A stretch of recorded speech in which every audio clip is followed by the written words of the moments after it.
Welcome to another episode of Flipping Tables right here on the Black Men Unfiltered Network. Welcome once, welcome twice, welcome all. It's about to go down tonight for another great conversation. But what I need you to do right now, hit the like button, hit the subscribe button as we prepare to give you guys a great show like we do every week. Share this content, like this content, subscribe to this content, and not only do it for me, but these great people that are on the panel with me tonight also have their own channels as well. And so we need you to subscribe to them as well and give them the love. They need the love as well. We got a great one for you tonight. Her ego, her table, and the white knight.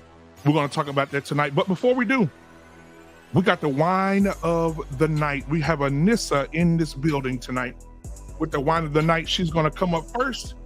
And then after that, we're going to start our show, ladies and gentlemen. The wine of the night.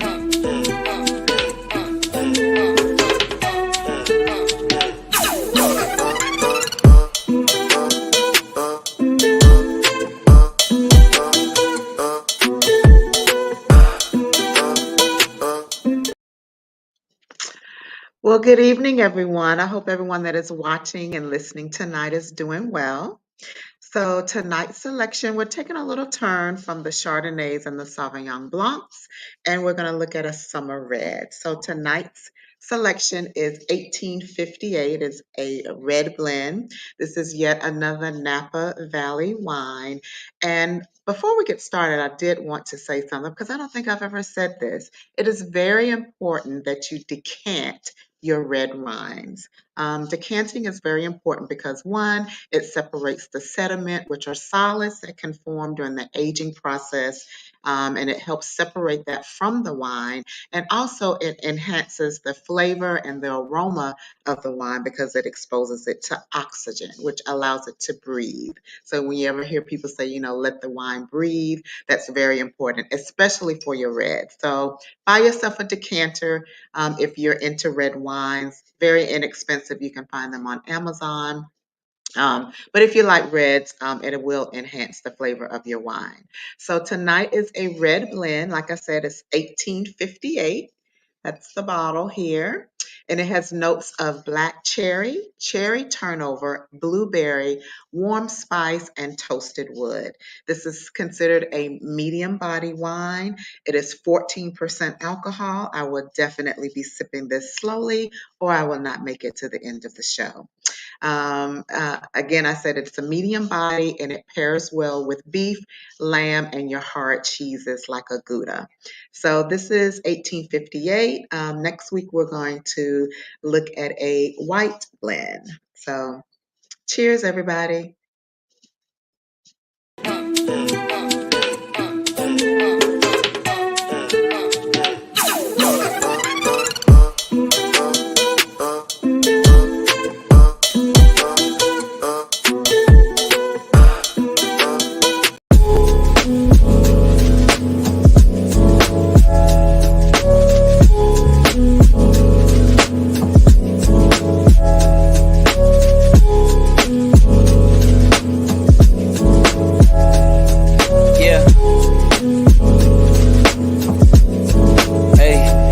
Beginnings on the cusp, not too old to adjust. Old dogs, new tricks. Remember, I was just a pup, something dirty in my cup.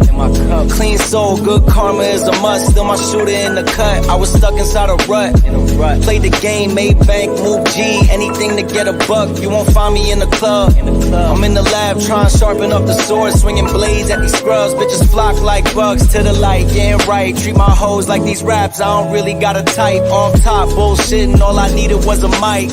Yeah. Hey, pass the rock, it's all butter. Pack your bags and take flight. Don't worry, it's all covered. Hey, live your life while you can. Our days are all numbered. Rain could cause thunder, but the sun comes after, clearing up the disaster. Isn't it lovely? I ain't looking back, I'm focused on what's in front of me. Everybody dates a number, but I'm still here luckily. I know that God got me, so I'm in good company. Like, yeah.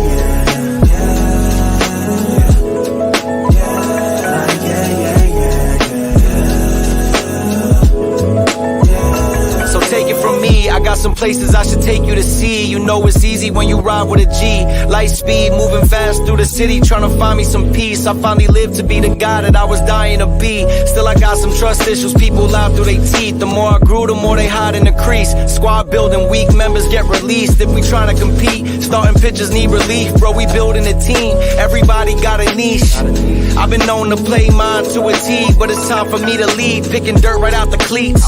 Steep path, roadblocks in the streets, trying to knock me off my feet, cause the devil never sleeps. So I don't sleep too, and trying to breach safes that I didn't have the keys to. We all been... All right, ladies and gentlemen, welcome to another episode of Flippin' Tables with your boy BMU and my brother from another mother, the velvet voice of YouTube himself. Lost in Translation is in the building with his boy tonight. I appreciate you for being here tonight, my guy. How goes it, sir? How goes it?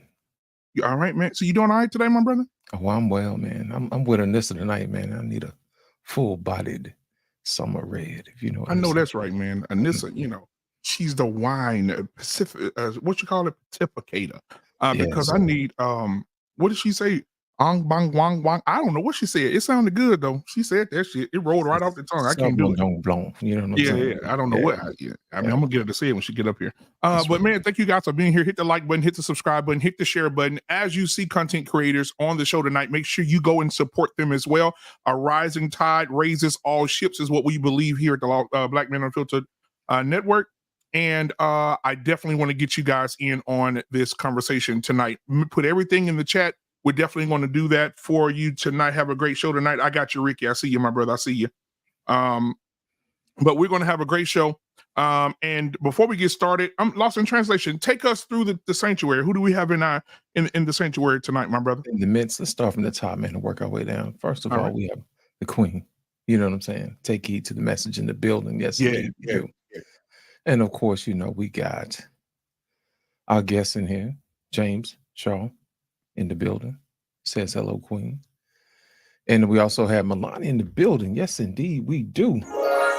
Always so lovely, man, every time we see you. Always good to see you. And of course, you know, we got Anissa in the building with the wine of the evening. You know what I'm saying? And we got my boy in the house, Revel Bell, in the building. And we also got Trey in the building as well.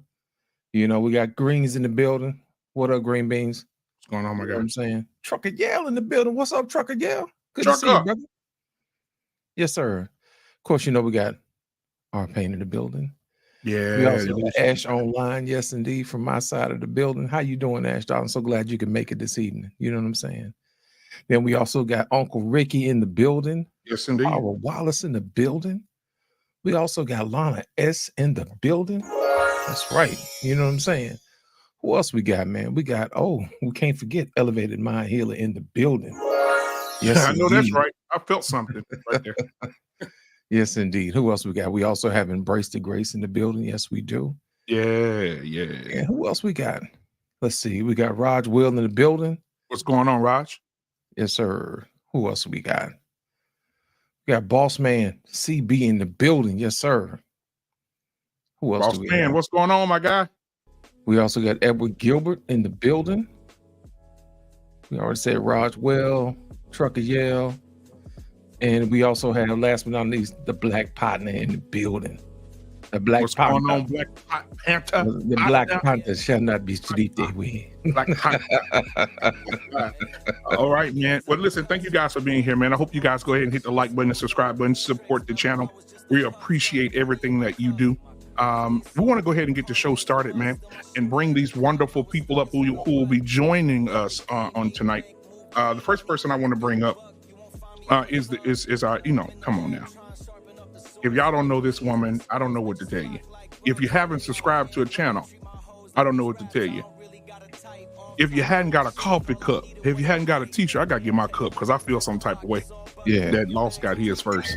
Yeah. You better not pick it. You better not. I had to do it, man. I had to do it. You know what I'm saying? I had to do it. You know what I'm saying? I need to get me. You know what? You bought one, I'm about two. I'm gonna up you one. Watch really? this. Watch tonight. I'm gonna have a t-shirt. Hey, amen, somebody. Praise the Lord, everybody. But yeah, I want to bring up the take heed to the doggone message. Take a picture, write it down. I don't give a fuck. You hear me? Do what it do. Take heed in the building, baby. Yes, indeed.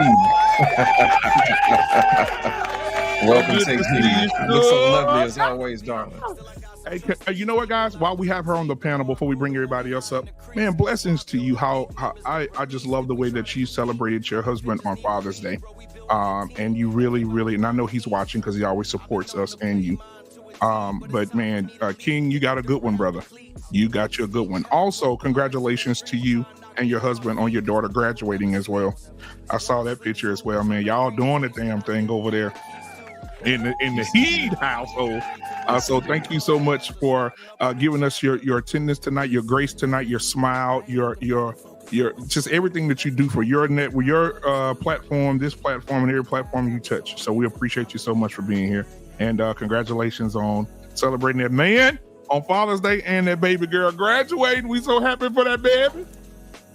That's what I'm Thank talking you about. so much. I appreciate Absolutely. it. Hey, all right. Now, I want to bring up somebody else. Now, you just saw her, the wine of the evening, Anissa. Now, Anissa, I asked Anissa, I said, Anissa, I need a picture, baby, because I want to put you up on the screen. Boy, Anissa sent me a picture, baby, that she sent me her date night picture. Somebody talk to me. Here, let me show you.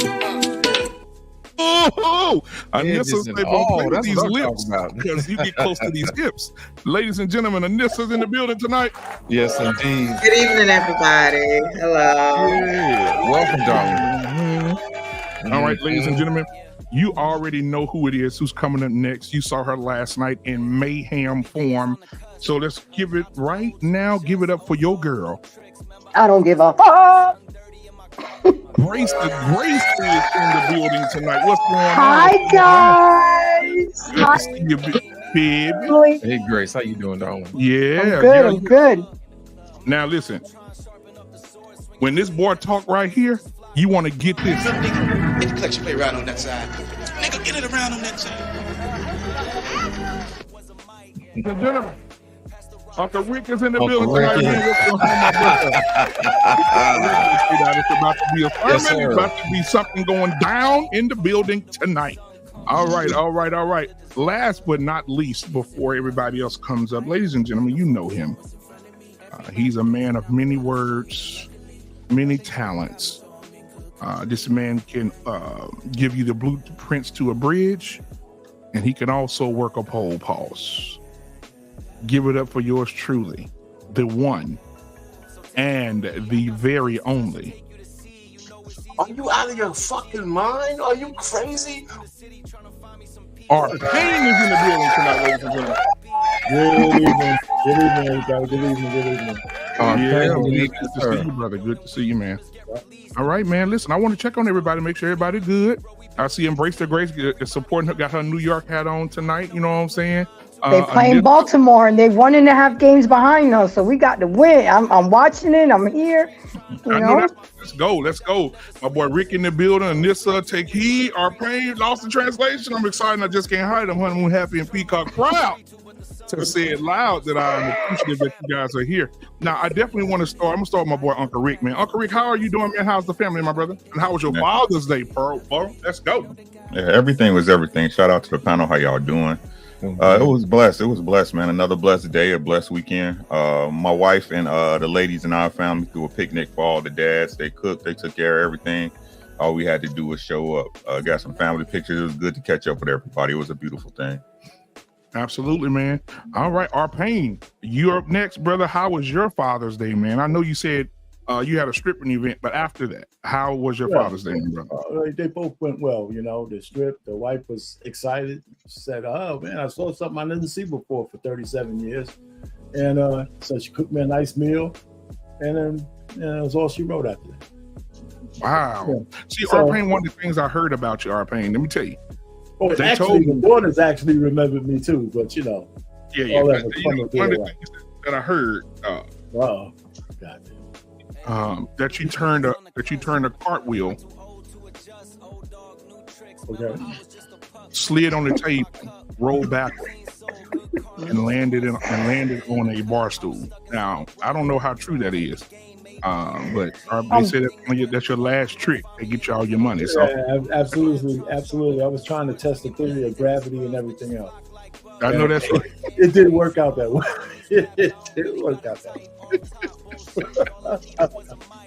So that centripetal force won't let you be great, huh? Don't let it be great. Embrace the grace. Miss Mayhem herself is in the building tonight.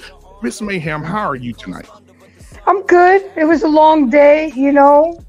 I got dragged today at the Sharon show, but that's to be expected. I love it. I'm to the point now where I welcome it. You know what I'm saying? So I'm gonna be kicking up dust everywhere I go now. So I'm good. I know good. That's right. All right, embrace the grace. Thank you for being here tonight. Anissa, I know Bartholomew just left the house. Oh, God. How are you doing today, Sugarfoot? I'm doing great. I'm doing well. No complaints. Ready for tonight. You know what? I'm going to tell you something. I was going to tell you in private, but public is better. Let me tell you what happened. Wait. I don't know. Wait. What you going to say? What you getting ready to say? You never know what I'm going to say. No. It ain't safe. It ain't safe, Anissa. I don't trust them at all. I have some very unorthodox family members. And I remember a time last year, I had to check one of my uncles because he fell in love with Take Heed, right? I told him she's a married woman. He said, boy, if she ever feel in doubt, tell her I'm coming out. I said, no, you're not. Because that's a married woman. She got a king over there. He said, Lord have mercy, that's a woman right there. I said, no, it is, find your own. Listen. So yesterday, my uncle came over here, not the one, but the other one came over just to visit. And I was watching and clipping some stuff. And he saw you. He said, boy, who is that right there? I said, that's Anissa. I said, she don't like them old yards. True. You ain't lying. He said, boy, listen, man, what's her information? He said, I said, boy, girl, way in Florida. He said, boy, I go down there and swim past the alligators to get to that ass. Wait a minute. Past the alligators and the crocodiles. I said, I look about it and see what she say. I think she got somebody right now. His name Bartholomew, but I'll tell her. Bartholomew. I just wanted to bring that up and just he crushing on you a little bit. So I just want to let you know that. I'm flattered. Thank you. I know. Ooh, he said, look at that guy. I say, boy, damn. I said, go home and watch it on YouTube. I need the views, so watch it, but just don't get no residue on your tablet. Take heed to the doggone messages in the building tonight. Take heed. And yes, baby, I got a nice hit, honey. That's called Growing Up in the Projects. 2-piece is flawless, honey. 2-piece is flawless. I still got it. I don't. Take heed. How are you today, lovely lady? How are you? I'm doing okay. We this week has been really amazing for our family. My eldest daughter has graduated from high school, and she's heading into college. Actually, by the end of this month. So we'll be packing her up. She's going in early. So it's a blessing, and she's going into law. And oh my God, we're so proud of her. And she understands the assignment. She won't just be going to school to go to school. She understands that she has to multitask. Now we're looking for marriage. We're looking for grandchildren as well. So we don't want her to wait till she's 40-something talking about she want to have children. So she understands the assignment. We have already talked to her. And we celebrated our king of the house. We had a big cookout. And he got the rub down, everything he wanted to get. And so he just enjoyed himself. And he said, I just want to be around my family. So that's what we did. So we just enjoyed him, gave him gifts and everything. And he loved everything. So that was our week. That's all. We thank God. Well, King, I know your wife ain't telling us everything. I know she gave you the Chandelierian tour. So we just want to make sure that you are good. Ladies and gentlemen, the president of the B Club is in the house tonight. Why don't you introduce yourself, Mr. B? Well, good evening, everyone. It's good to be here tonight, and salute to the bold and the beautiful, the beneficent, benevolent ball brotherhood of the BMU network. It's good to be here with the follically free. It's good to be here with you guys tonight. Panel looking good tonight, and just glad to be with my people tonight. Let's go. Absolutely, man. Thank you for being here, my brother. I appreciate it. All right, ladies and gentlemen, I want to ring your ear tonight with a few things, and I want to get your perspectives as we move swiftly and parenthetically through these videos tonight. I want to play the first one because I want to get what you got. I just want to see what you guys think, especially after being Father's Day and knowing that Father's Day took a dip this year and money spent. We ain't gonna talk about that right now. That's another day. It's another day. It's barbershop talk. But let's play this video. Here we go. That's a bunch of. If you as a woman do not know how to manage your emotional responses to you not getting your needs met, you are emotionally abusive. If you utilize the knowledge that men respond to women's fawning emotions in order to get what you want from men, you are emotionally manipulative. If a man comes to you and attempts to express to you how it is that he feels outside of when you all having a conflict, because a lot of women, they get real hold up about that. Okay. If a man comes to you and expresses to you something that's bothering him, and it already took him a whole bunch of time to do that, and you lose your or you do emotional gymnastics in order to get back to how it is that you feel about this man bringing something to you, that's emotional manipulation. I don't want to hear nothing about it. You can cut it, slice it however it is you want to dice it.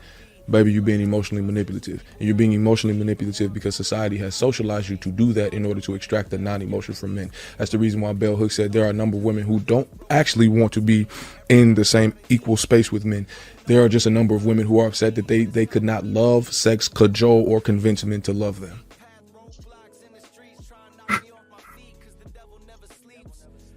Uncle Rick, talk to me. Sounds about right.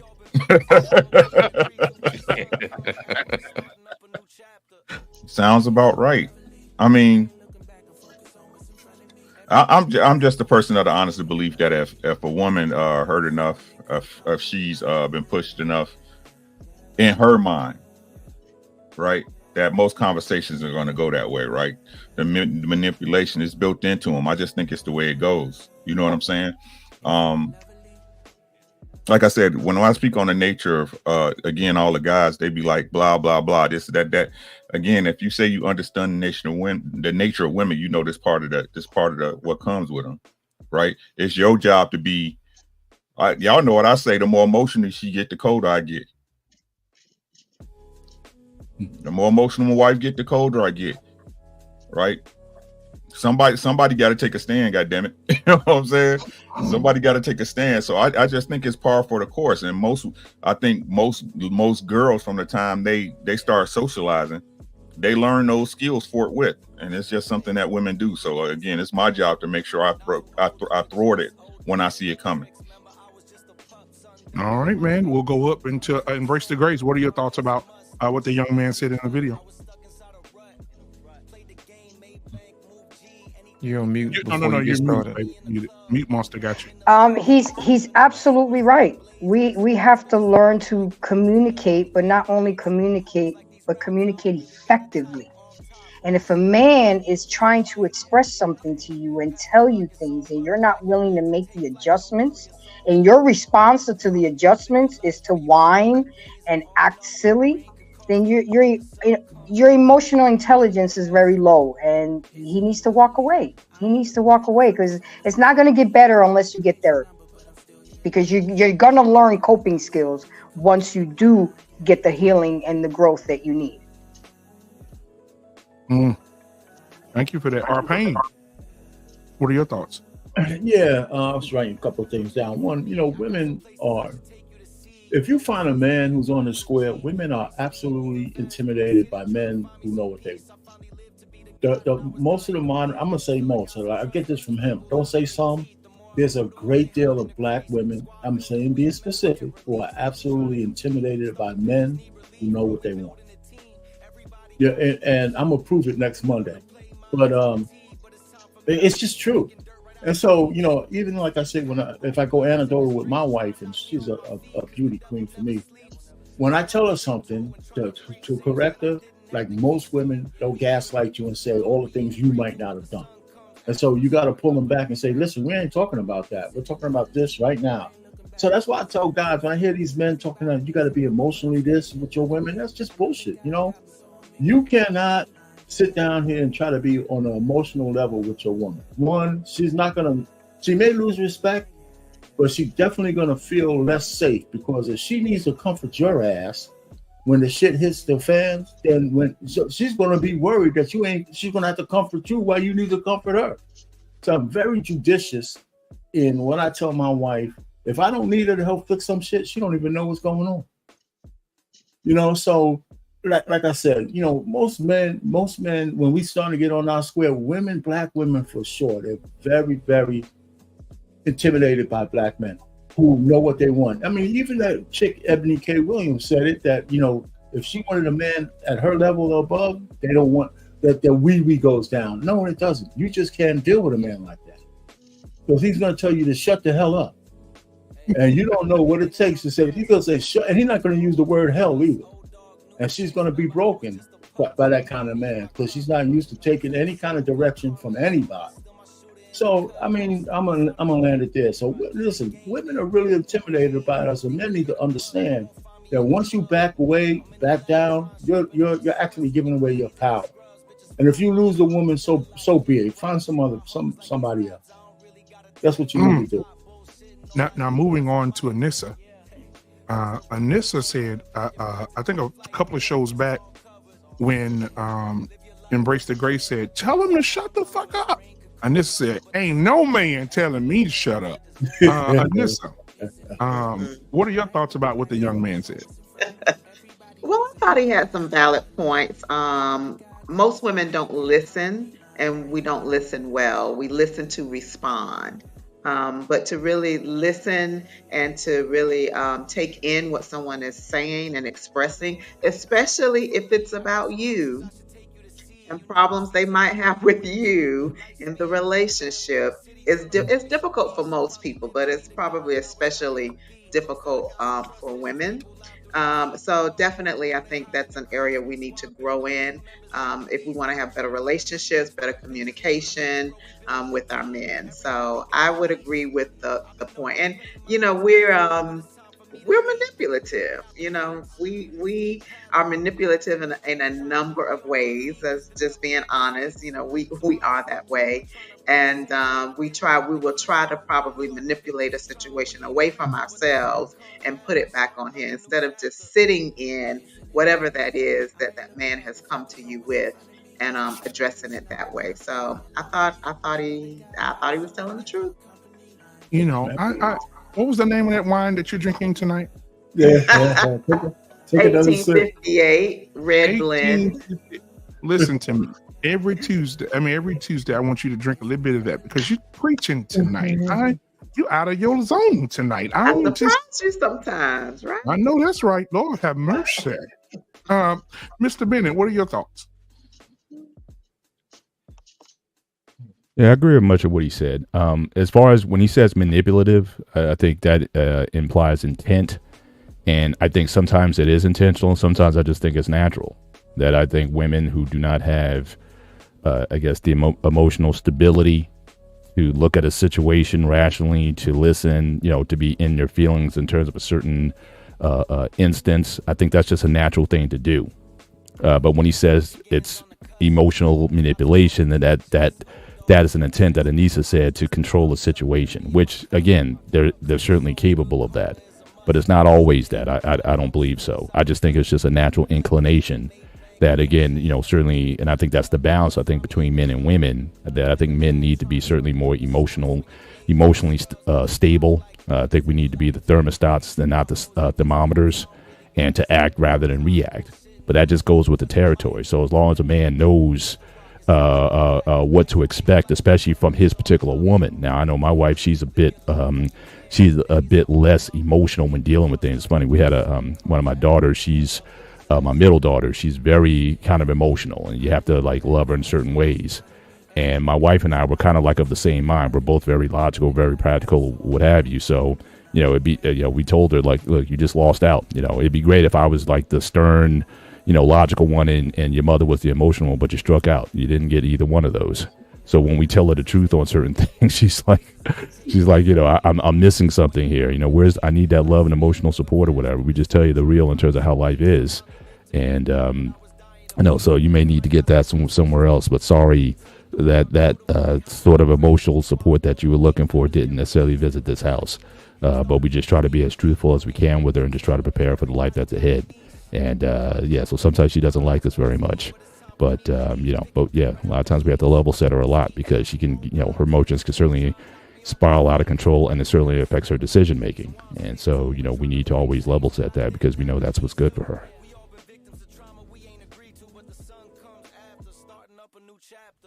All right. Last but not least, Lost in Translation. What are your thoughts? No, we skipped Take Heed, man. Oh, I'm sorry. I want to have her last. That you said that because I know Take Heed. I wanted her to go very, very last. However, Take Heed. What are your thoughts? I like what Mr. Bennett said. He's so kind.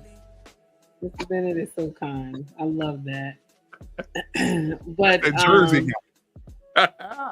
The Celtics just won, so he kind of calm. He kind of, you know, he low like tonight. He's so kind. Oh God, he's so kind. But I'm gonna share something with you that I have experienced in my own life and women that I have been around with. And like you said, it's not all women that have this intent, but it's a majority of us. When we know we have done some nonsense, we will use manipulation, and it will work in our favor every time. When I first got married to my king, I used to do the waterworks, everything. Okay, the waterworks and everything. And then my husband was like, every time I come to correct her, is always a problem. You know what I'm saying? And I'm just telling her something. And I would go in crying and everything like that.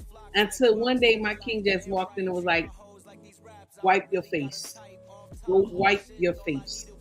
Because we going to talk about that money you took from the bank account. we going to talk about it. You know what I'm saying? So that's why I'm saying to you, we do that crying because we know we wrong. We do that crying because we know we wrong. When a woman even decides to cheat and she get caught cheating, immediately she crying. You know why she crying? It's because she got caught. She got caught. It's not because she feel that she did something wrong. Anytime we do something, it's because we got caught. We didn't want you to catch us. And then this is the thing too. When we do get in a heated conversation with our husbands, we immediately, we can't sit there and assess what he's saying.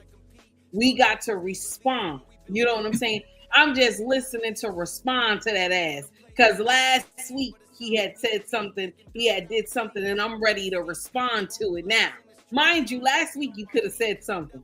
But now since he's getting on you about something, you willing to bring up last week. And this is what I used to go through with my king when we first married. But now I just sit there because I know, wait a minute, we're not going to bring up last week. Girl, just sit in your mess. And I just sit there and listen. And I have to have I have to have enough sense to say, you fucked up this time. You messed up. Sit in your mess. And then after all that, apologize. Learn how to say you sorry. And this is the thing that us women, a lot of us, were not raised with. We were raised with sugar and spice and everything nice, and no matter what we do, we right. And a lot of women have been brought up like that. From Christian to Muslim. They all been brought up like that. Because we think this makes sense. We can't do no wrong. And it's until your husband put his foot down and say, wait a minute, it ain't gonna go like that. It ain't gonna go like that. And some women can't even understand that if a man corrects you, that means he wants to keep you.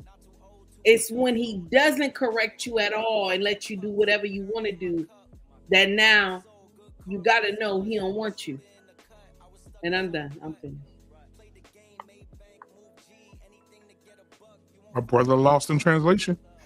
You know what? I hear a lot of people coming up with words like emotional intelligence and stuff like that. I'm going to tell the real reason why we have a problem. We have a problem because we're not emotionally confident. You know what I'm saying? I'm going to tell you exactly what that is. The reason why people use manipulation is because they're not confident in themselves to express themselves to the person. And they don't trust that the other person is going to hear them out. So what they do is they rely on manipulation to try to get their way. You know, I'll tell them in a minute, look, don't manipulate me and I won't gaslight you. You know what I'm saying? I had to have a conversation with a friend of mine the other day. She did something to upset me. And, you know, she was like, well, did that bother you? And I thought about it. I said, you know what? I'm not even going to gaslight you today. I'm going to tell you straight up. Yeah, that bothered me. And here's why. You know what I'm saying? So I think she gained a little bit more respect for me because I was able to tell her, yes, that did bother me. And here's the reason why. You know what I'm saying?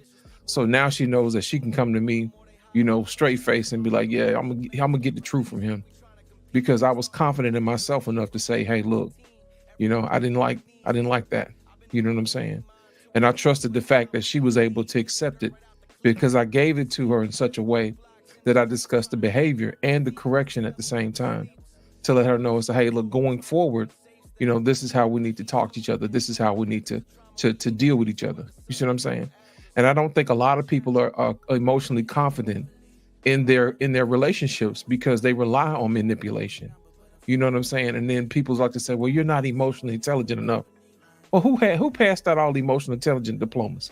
Did they just give them all to the women? Or we just use that as a manipulation tactic to get men to do what we want them to do? You see what I'm saying? Because the minute you run across somebody like me who knows what you're doing and it doesn't work and they're really emotional intelligent, then what are you going to fall back on then? See, there was a time and place where women used this thing called feminine wiles, you know what I'm saying, to get what they wanted. And you know what? The men were cool with that because there was an even exchange. You see what I'm saying? But now today, there is no exchange. It's basically robbery. I'm going to cry and act a fool and lay out in the middle of the floor and let the tears flow, and I'm going to get what I want. And at the same time, the guy's like, what am I getting out of this? I just felt like I was robbed. Yes, you were, sir. You were robbed out of your autonomy in this portion of the relationship. You see what I'm saying? So that's the main reason why I tell people to make sure that you educate yourselves. Even the Bible tells you you're supposed to deal with your wife with wisdom. And that means you're going to have to educate yourself, gentlemen. You know what I'm saying? And educate your wife and let her know, hey, look, this is how we are to act. And going forward, we don't want to play these games because people like to send their representative.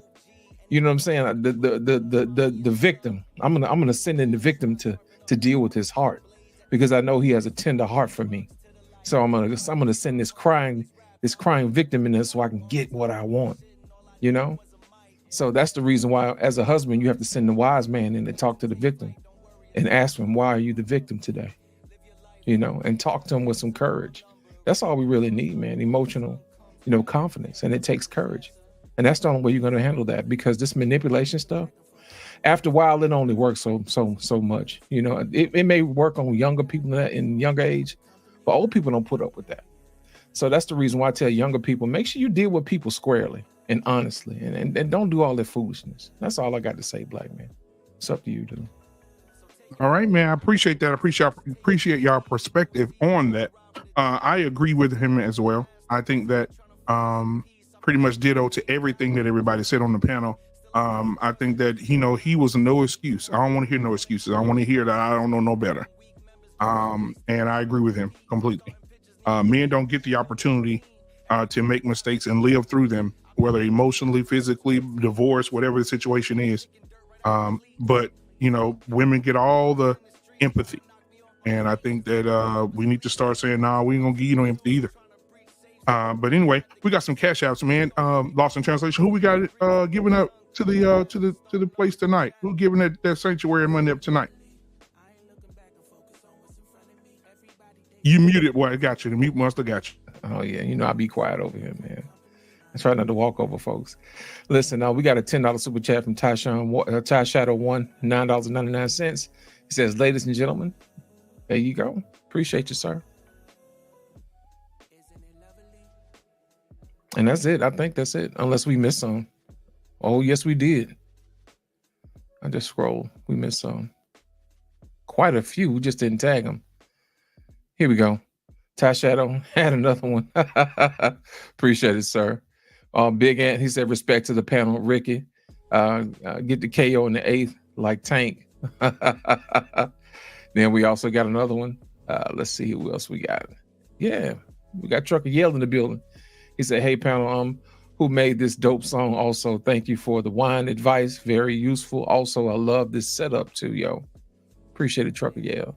Appreciate it, Trucker. I think that's it for now. Yeah, I just checked them. That's it for now. All right, ladies and gentlemen. Hey, on to our second one. We're gonna ruffle the feathers a little bit with this one. I think it's 3. Yeah, that's the FT3. There it is. You know, babe, I lost my job. I'm like, all right, cool. So a month later, like if you didn't hear what she said, her husband came in and said he lost his job. And she's talking to this therapist lady, bitch. We want to talk about her too. Here we go. Came home and he was like, you know, babe, I lost my job. I'm like, all right, cool. So a month later, like the bills, it was time for the bills or whatever, you know, and I'm like, you know, the bills due, babe, or whatever. And he was like, okay, you know, I'm not working. And I'm just in a month, like it's all kind of hustles. You could have been doing something or whatever. So I told him, I said, look, if I pay these bills, are you going to pay me the money back? This man had the nerve to tell me, why should I pay my wife back for paying our bills? I told this man from day one, my money is my money and his money is our money. Why should I spend my money paying the bills? Like, no, he should have paid me back. So that's when I decided, like, I can't be with this man no more. So I had texted his homeboy, like, we all cool. I texted his homeboy or whatever. You know, we went together. We left. I met up with him. And we was chilling, we was drinking or whatever. And I started venting, you know, like I started getting emotional. One thing led to the next. I did not purposely mean to do what I did with his friend. But things happen. Like, y'all understand what I'm going through. So, you know, his friend ended up giving me some money or whatever. And he was like, you know, babe, look, don't worry about it. Handle whatever you got to handle. Like, his friend was every single thing I desire in a man. Like, everything I desire in a man. And, you know, ain't nobody trying to hear my side. Ain't nobody trying to hear. So Did I hear that correctly? Do we have to really talk about this one? I mean, did I hear that correctly? I got to get it in. I got to get it in, guys. This is, and excuse my language, but she's a fucking bitch. Okay, so in other words, you're only as good as you can pay the bills every month, and this is crazy. Men are only good as they can pay the bills. Now all of a sudden she don't know she could be married to him. Now all of a sudden his homeboy is everything that she wanted in a man. And then to say that my money is mine and your money is ours. See, these are the flags that men need to pick up early on. That is a selfish, self-entitled, self-absorbed woman. And she's not thinking about the unity and the sanctity of marriage. It's all about me. And I hope that this man had enough balls to walk away. She divorced him. Oh, I got something for y'all Monday about Kenya doing now about divorces. So I got something for y'all. But I'm sorry. I'm going to end it like this and I'm going to say it again. She's a fucking bitch. I digress. My mic is muted. Uncle Rick. You was a bitch before you married her. You hear what I said? Just a minute. Rick, you always gotta just put the cherry on the sundae, bro. Okay. No. This what I'm saying, sis. Look, I'm sick of men acting like they don't see this shit. Man, what were we talking about? Victims? He ain't no victim. He chose her. He married her. This way, y'all don't have to listen to me. I keep trying to tell y'all, men are responsible for the relationship. If I don't come talk to you, none of this happens. If I don't ask you to be my girl, he is not in this position. He the one who fucking up. Didn't she say I told him at the beginning, your money is my money and my money is my money? Mm-hmm. But you still with her. They love these hoes. What's Snoop? We don't love them. They liars. They love hoes. They love them. They love him. He shouldn't marry her in the first fucking place. That's the type of chick that's telling you, "Ooh, come on, nut in me, daddy. I got. You ain't gotta worry." That's them. This is all his fault. Don't be mad at a snake for being a snake. It's a goddamn snake. Why are you letting a snake in your house?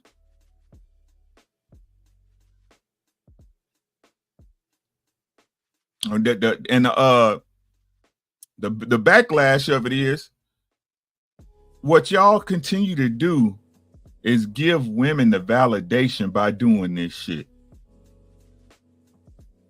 When y'all keep saying that, oh, a woman need to be this and that and this to get a husband, and she got to be a Psalms 22. What? No, she don't. They keep marrying them hoes. Hoes be winning too.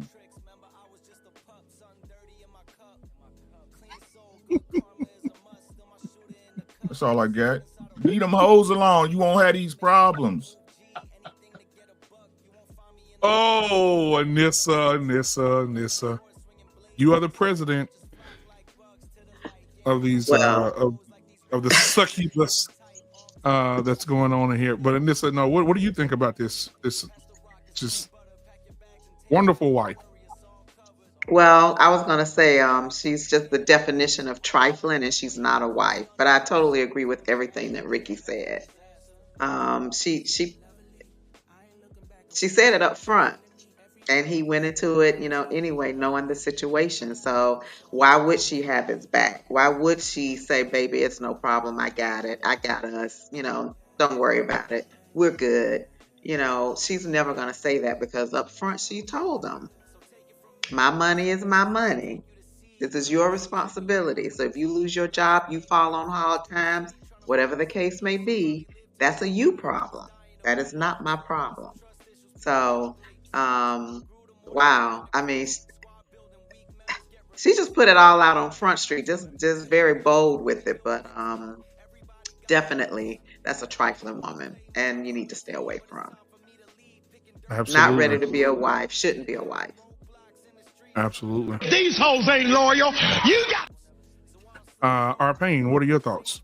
Well, Ricky stole all the thunder because I have no blame for the lady whatsoever. Because I always talk about men, they're the gatekeepers to marriage. I don't even say relationships because regular relationships are all bullshit to me. But marriage, when you let a vampire into your house, right? I'm a fan of vampire movies. You gotta let them in, and they don't kill you right away. They like to play with their food. Right?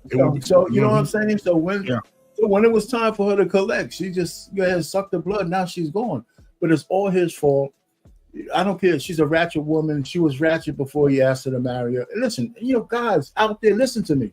If you're getting the juice and you're getting the pussy already, excuse my language, don't marry him. Just keep doing that. I mean, if they're just like trifling, why you got to try to make it legit? It's just the stupidest shit in the world. One of the things that Princeton Cure said, and I thought this was really good. When we talk about women throw away all their standards for the guy they like, how beautiful, the handsome dude and all this, they just throw that shit out the window. Joy Taylor said that in one of her podcasts. She said, well, men do the same thing. We talk all of this bullshit about what we want, but as soon as the big ass and tits come around, we throw out any standards that we have, and we marry these chicks under the oppressive regime that we are under in terms of marriage. I mean, did you get the memo?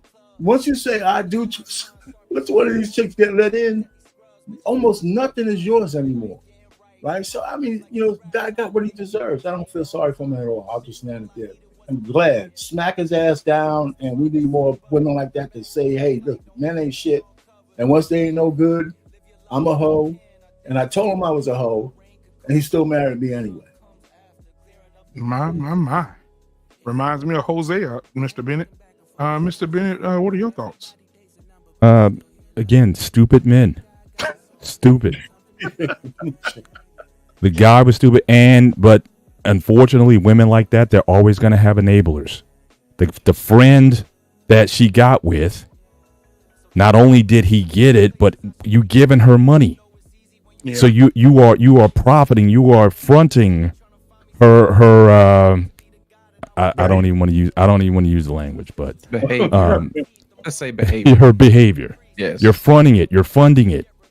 So again, this is just idiotic men thinking with their Johnsons. And these women just being enabled. The counselor wasn't going to say anything to her. So, so it's just another case of just idiotic men. So I'm sorry, men, we take the L on this one. It's just inexcusable. But I don't care how virtuous you are. I would say in the very few, take heed. I'll take your language. The majority, every woman has a clock, has a time limit. So it was a month.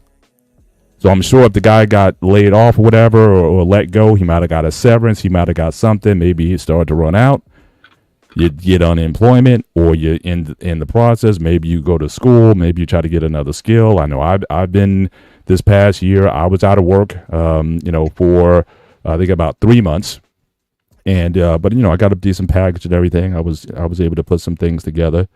And my wife, never a day went by where she was like, so, how's it going? She barely said a word to me. She just knew I was just grinding. But even with my wife, there's a clock.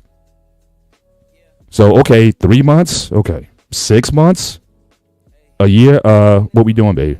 What's going on? So everyone, the majority of women are going to have that clock to say, okay, what's up?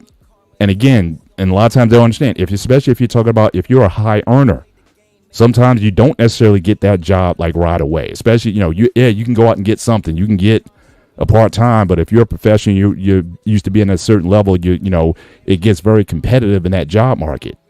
And a lot of times you're putting out, hundreds of resumes or hundreds of interviews, and now they got multiple stages. I've seen guys get to 5-6 interviews and failed the last interview, went through all those rounds and not to get it. So for a lot of people, in fact,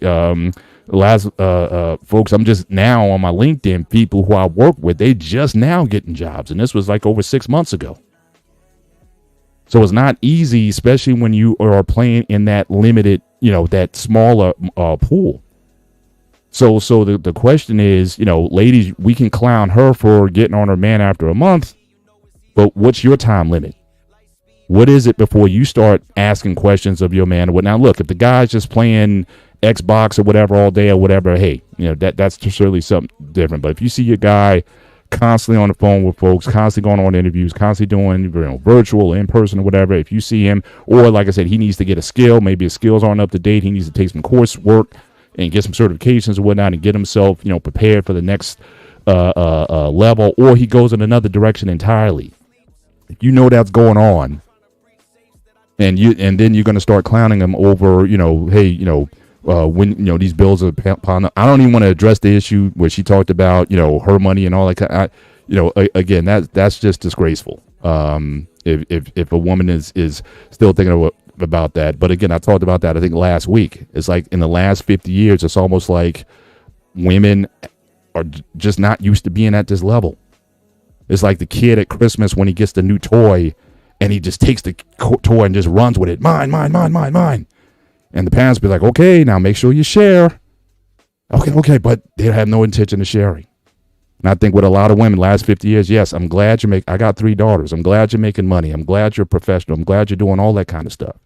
But the concept of supporting a household, the concept of one pot, has still not filtered in. Men, we've been used to this for thousands of years. We've been doing this.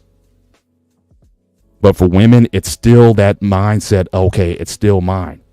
The thought of a woman paying alimony, the thought of a woman paying child support, it's still a foreign concept.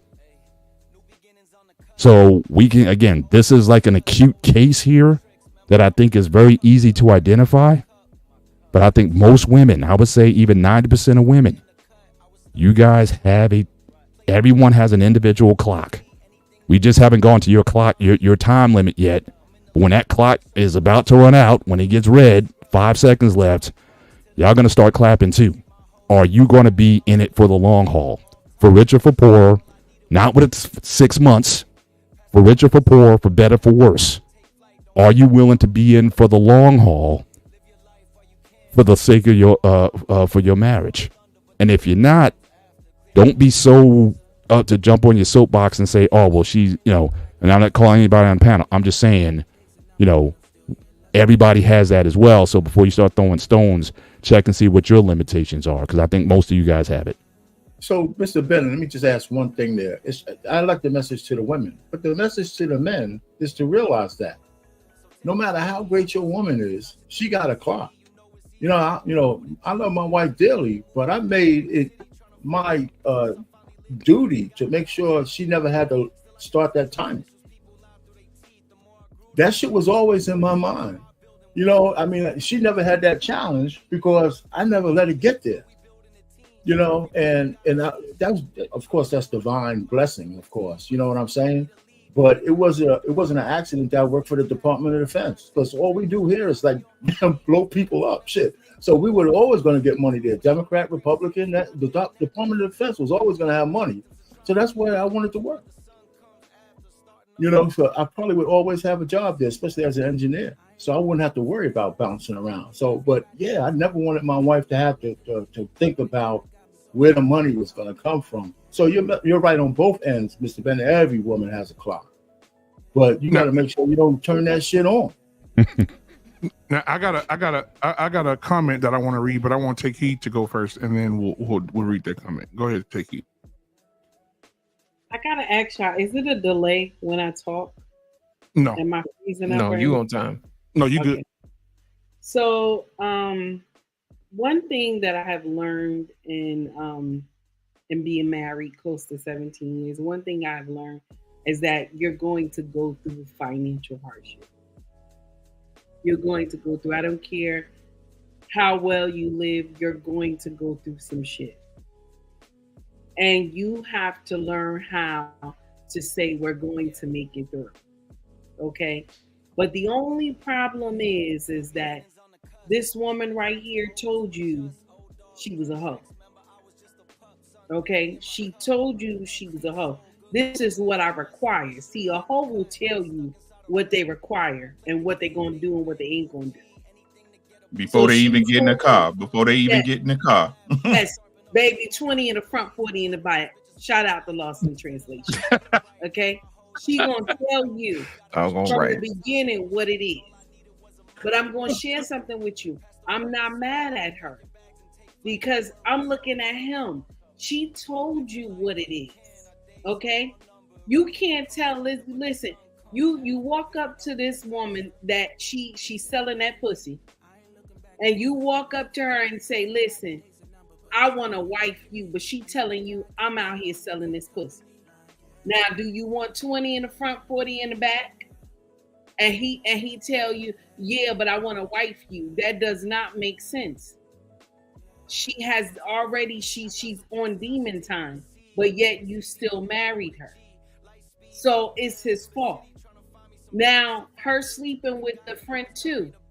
The friend was just being, listen, you threw that pussy at the friend and he took it. That's what it is. I have no problem with anybody doing what you think is right. You got to live with those consequences. Okay, you got to live with those consequences. But he decided to try to make a hoe into a housewife. And that be the problem right there. That be the problem right there.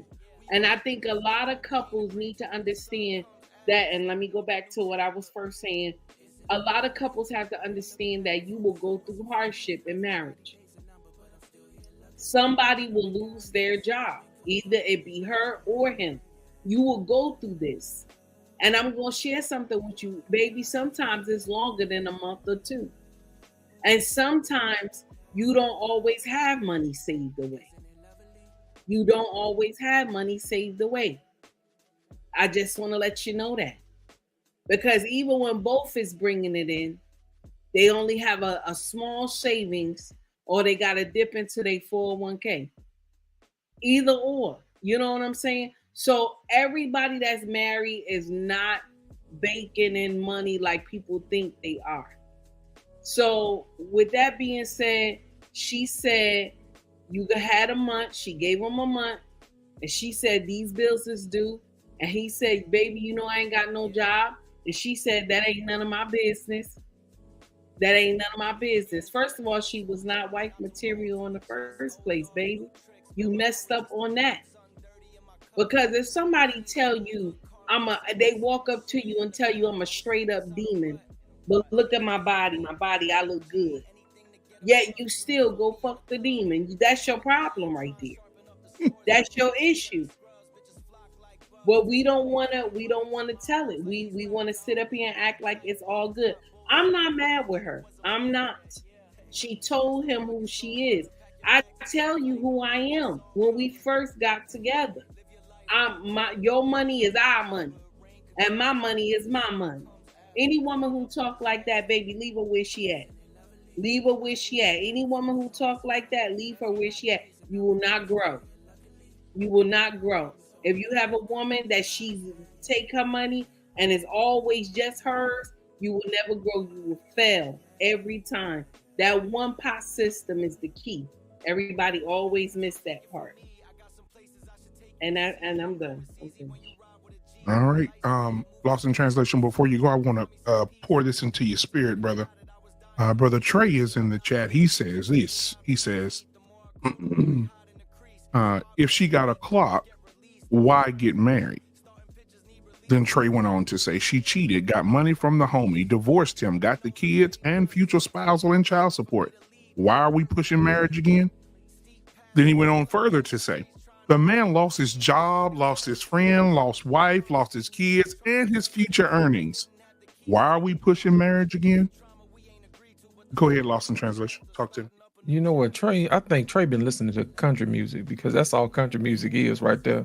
Yep. When you lose your job, lose your friend, lose your wife, lose your dog, you know what I'm saying? In Burberry, Mississippi. You know what? Judging from what Trey said, I would have to agree. There's no need for that. However, if you use what the Bible says to measure your wife, then that's gonna be something totally different. Just think about it, man. In the Bible, they talk about the men with the 3 talents. You know, what did you do with your talent? You know what I'm saying? The other 2 guys, they multiplied theirs. And the other one stuck his in the ground. He said, oh, you foolish servant. You know what I'm saying? You didn't do anything with it.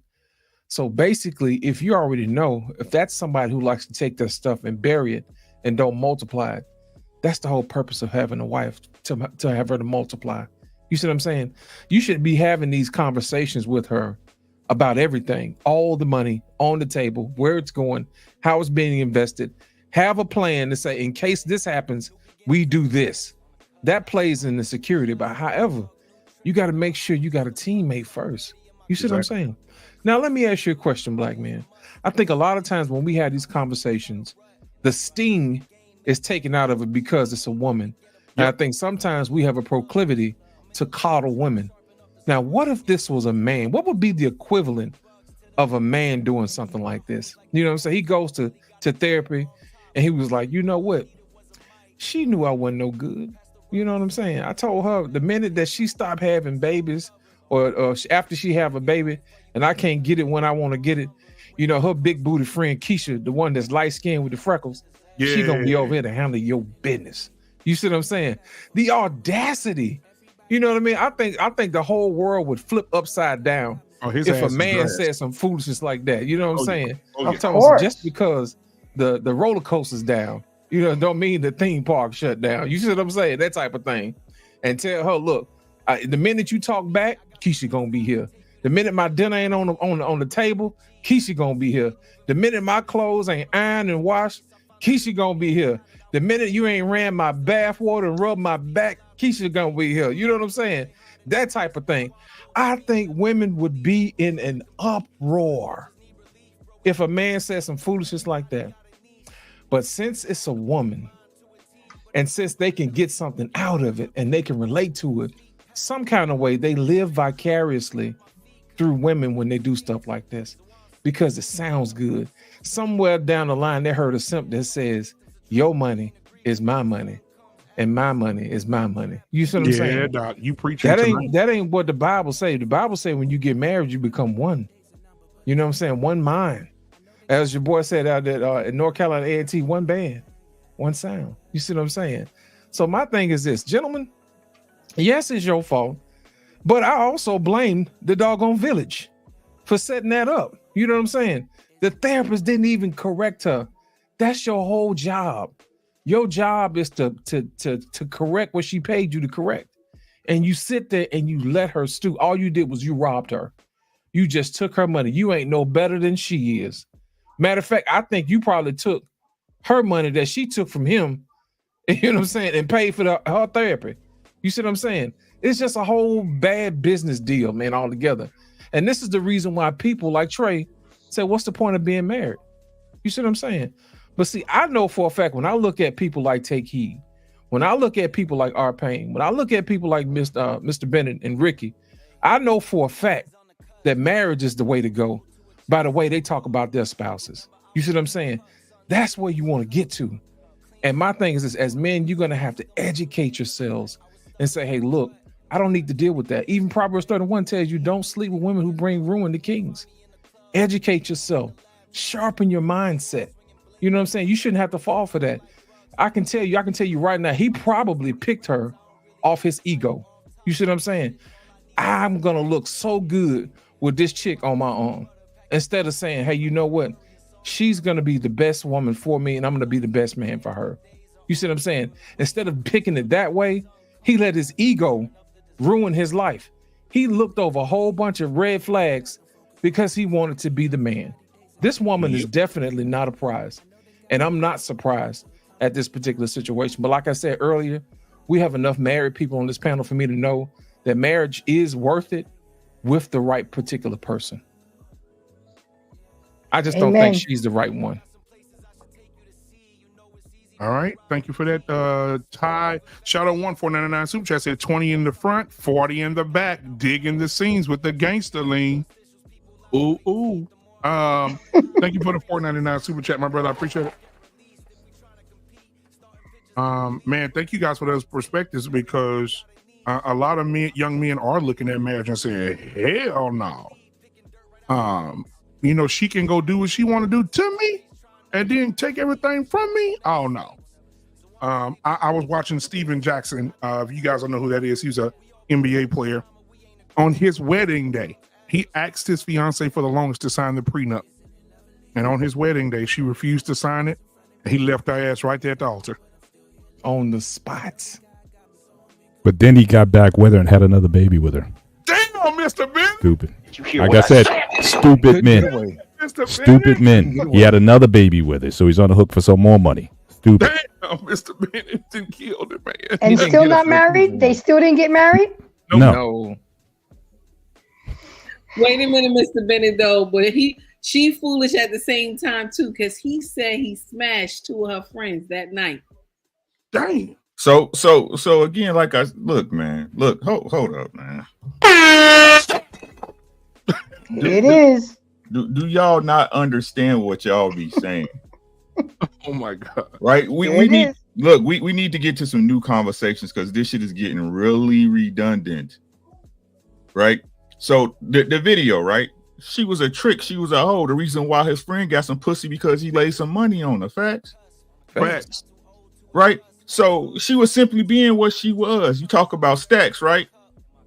The reason why you went through that is because you put yourself in it. People be putting themselves in these situations and want to keep blaming other people for simply being them. That's that person. That I get tired of this. People can keep a front on or put a masquerade for. No, they can't. Every human is a creature of habit. And if you're listening and paying attention, they're going to show you exactly who they are. But you be too busy trying to convince them that you somebody you not. Did you hear what I said? Exactly. Right? Instead of just being you, right? And taking the information in. This is how y'all end up in relationships with people y'all hate. This how y'all end up in marriages. So you got Trey and the other people out here looking like, why get married? Learn it. Y'all can't choose good people because y'all not good people. It's just that simple. Y'all say it all the time. Birds of a feather flock together, except when it's you, right?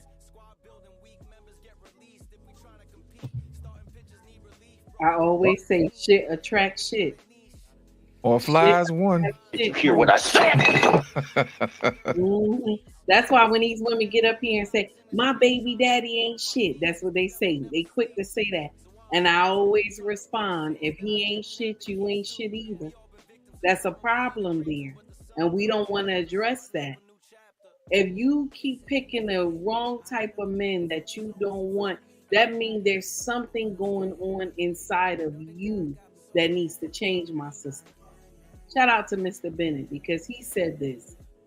If you want to seek, you want to get ready for marriage, right? You need to learn how to clean out everything that is not right within you. But we don't focus on that. We look at the outer shell of a person because they look good. You're looking at the cover of the book. You didn't even take time to open up the book to find out. Because sometimes there's shit inside the book. Only you looking at the cover thinking the cover looks so beautiful. And once you open up the first page of that book, there's a whole bunch of shit sitting right there. We never take time to get past that because we fucking. Once you start fucking, that's it. We don't pay attention to that part. We do not pay attention to that part. And the messed up thing is that y'all will go. I had this woman, I played this video of Kendra G. This woman at Kendra G asked her, what about the last born child that you had, the one that's one? Where's the baby daddy at? She gonna say, Kendra, you want the truth or a lie? And Kendra said, no, I want the truth. She said, well, it was a one night stand. So you telling me that this baby you had that's one was a one night stand, okay? And then the other children before this one baby, okay, the one that's one, you said you wasn't ready for a relationship. You wasn't ready for being in a foundation. You wasn't ready for a covering, but you required fucking. You didn't require a relationship before, but you required fucking.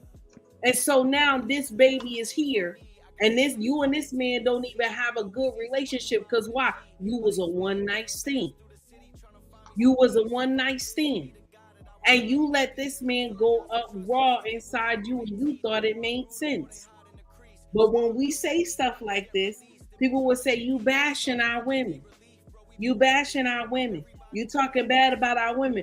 But who came to social media and told their business? You said you screwed this man on a one night stand. And you did not require a relationship with your other baby daddy, but you require fucking, and there's a child that came into this world. We don't think about this. We just immediately say, this makes sense to me. It makes sense to me. To screw somebody that you don't know from Adam, this makes sense to me. Shout out to Kendra G, because she giving pushback now. I don't know what's going on. But shout out to her, because she was pissed off with that young woman. Shout out to her, and I'm done. I'm finished. She can call it the KS Holy Ghost. That's what that is. Don't give it too much credit. Yep. Don't give it too much credit. All right, so I want to get into the meat pause of the show tonight, and because as you see that beautiful and married woman on the thumbnail tonight, did anybody know who that is? No. That's Ebony K. Ebony K. Yeah. You said married woman. Yeah, he's only bullshit. I'm just bullshitting. I know you was. Now, I'm up there lying. Liars.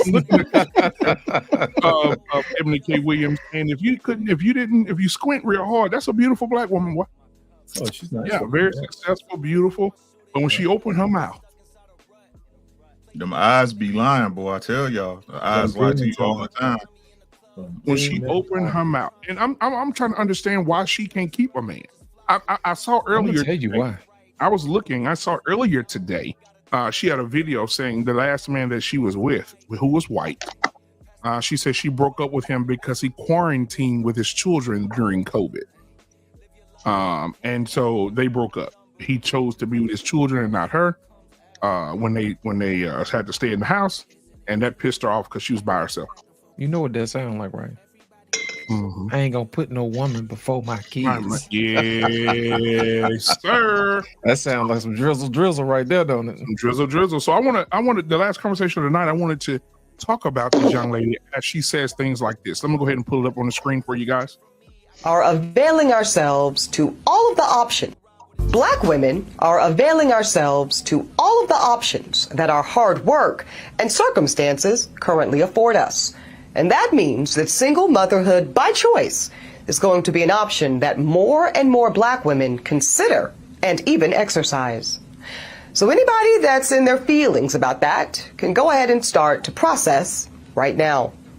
Because Black women that have the privilege to embark upon this expensive and oftentimes lengthy process will increasingly decide to forego marriages and partnerships that do not serve us and that are not in our best interests. And now that bypassing those insufficient relationships does not have to come at the expense of motherhood, well, frankly, it's a whole new world. A world in which Black women are no longer subject to the desperation of being chose, because now we get to do the choosing. Mm-hmm. Mm-hmm. Mm-hmm. Look at Mr. Ben. Mr. Ben look like he's just tired of her. Mm-hmm. This is hilarious. Man, guys. Ebony K. Williams has spoken her mind. And this is her now. She is pregnant, and she's with child. That woman pretty to me, Lord. She's with a child, but she just ignorant as hell. She real ignorant. All right, so let's get to it. Mr. Bennett, I'm gonna start with you. I saw you shaking your head. What are your thoughts, Mr. Bennett, on this sperm grabber? Well, she can talk about choices all she wants to, but she's choosing the only option that she has. She says, women don't have to worry about being chosen, but we're making choices. You're not choosing a man; you're choosing to have babies. So I mean, it's not even a one-to-one exchange. So you can try to, this is what a lot of salesmen do. They try to make something sound better than what it is. Of, hey, this is a great option for us. Hey, we're choosing this, but again, it's the worst option. By any statistical measure, I mean, children do best when they're raised with a mother and a father in a marital situation. And so you can make it sound like, oh, well, that's the option that women are choosing to go with, and they don't want to. And they talk again, just her language talking about women are not going to be in situations that doesn't serve their self-interest. I mean, clearly you're not ready for marriage because again, marriage is not about self-interest. Nor is it about the kid. So I just think that she's trying to make trying to make lemonade out of lemons because that's all she has left. Mm-hmm. So I do your thing, but as far as trying to sell women that this is your best option, it might be your only option unless there's a change in attitude to understand that marriage is something that's bigger than yourself, and you're going to have to put away some of that self-interest if you want to make a marriage work. Them's the rules. So so she's just trying to make something that that's the only option that she has left. So she's just trying to make it sound good because because if anything, she's talking to herself, I think, more than anybody else. All this language is for herself. So that's all I really have to say on it. So good luck with that. Boss, you could take over, brother.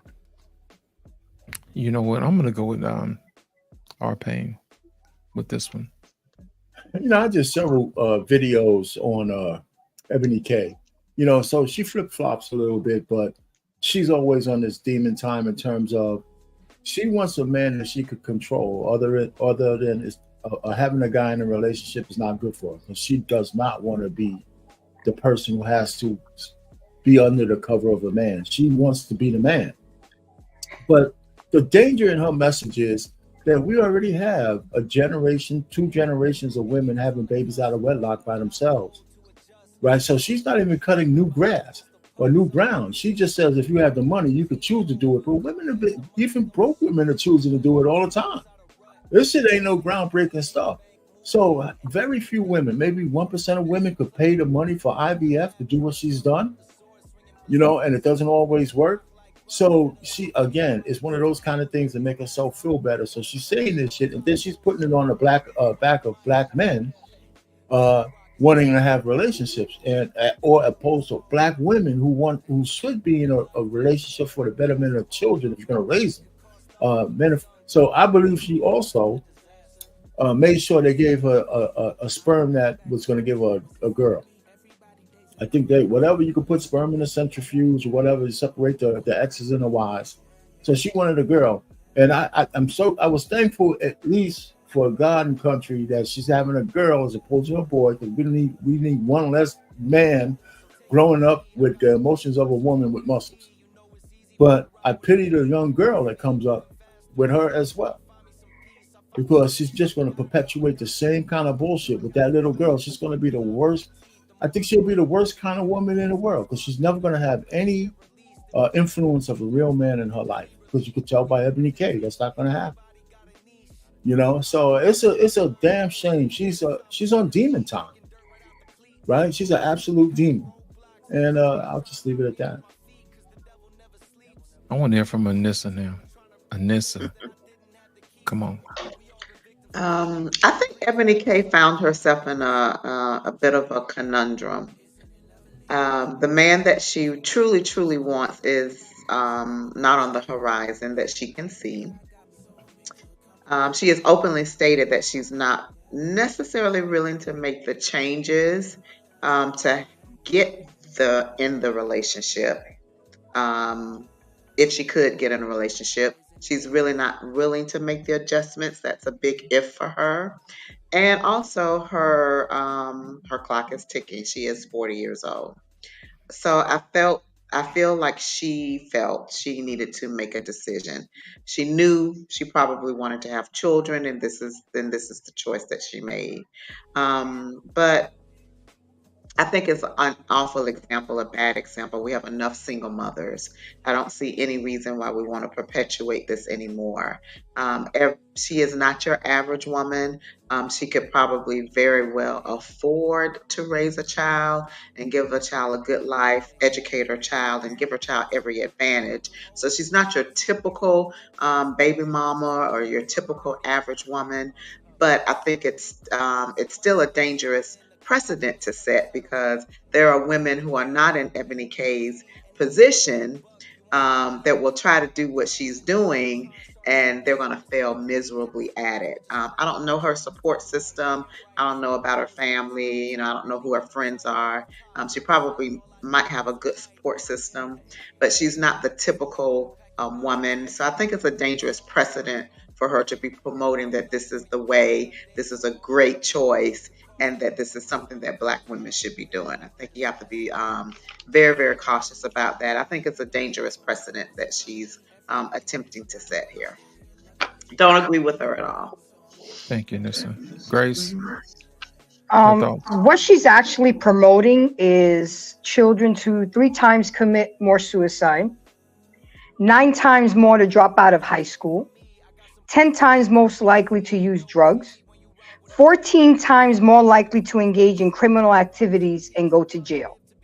That's what she's promoting on the other side of the coin, by making a choice of being a single mother. I agree with Anissa. This is out the norm. She's going to be not your typical single mother. But when women choose to become single mothers, this is what you're already bringing into a child into.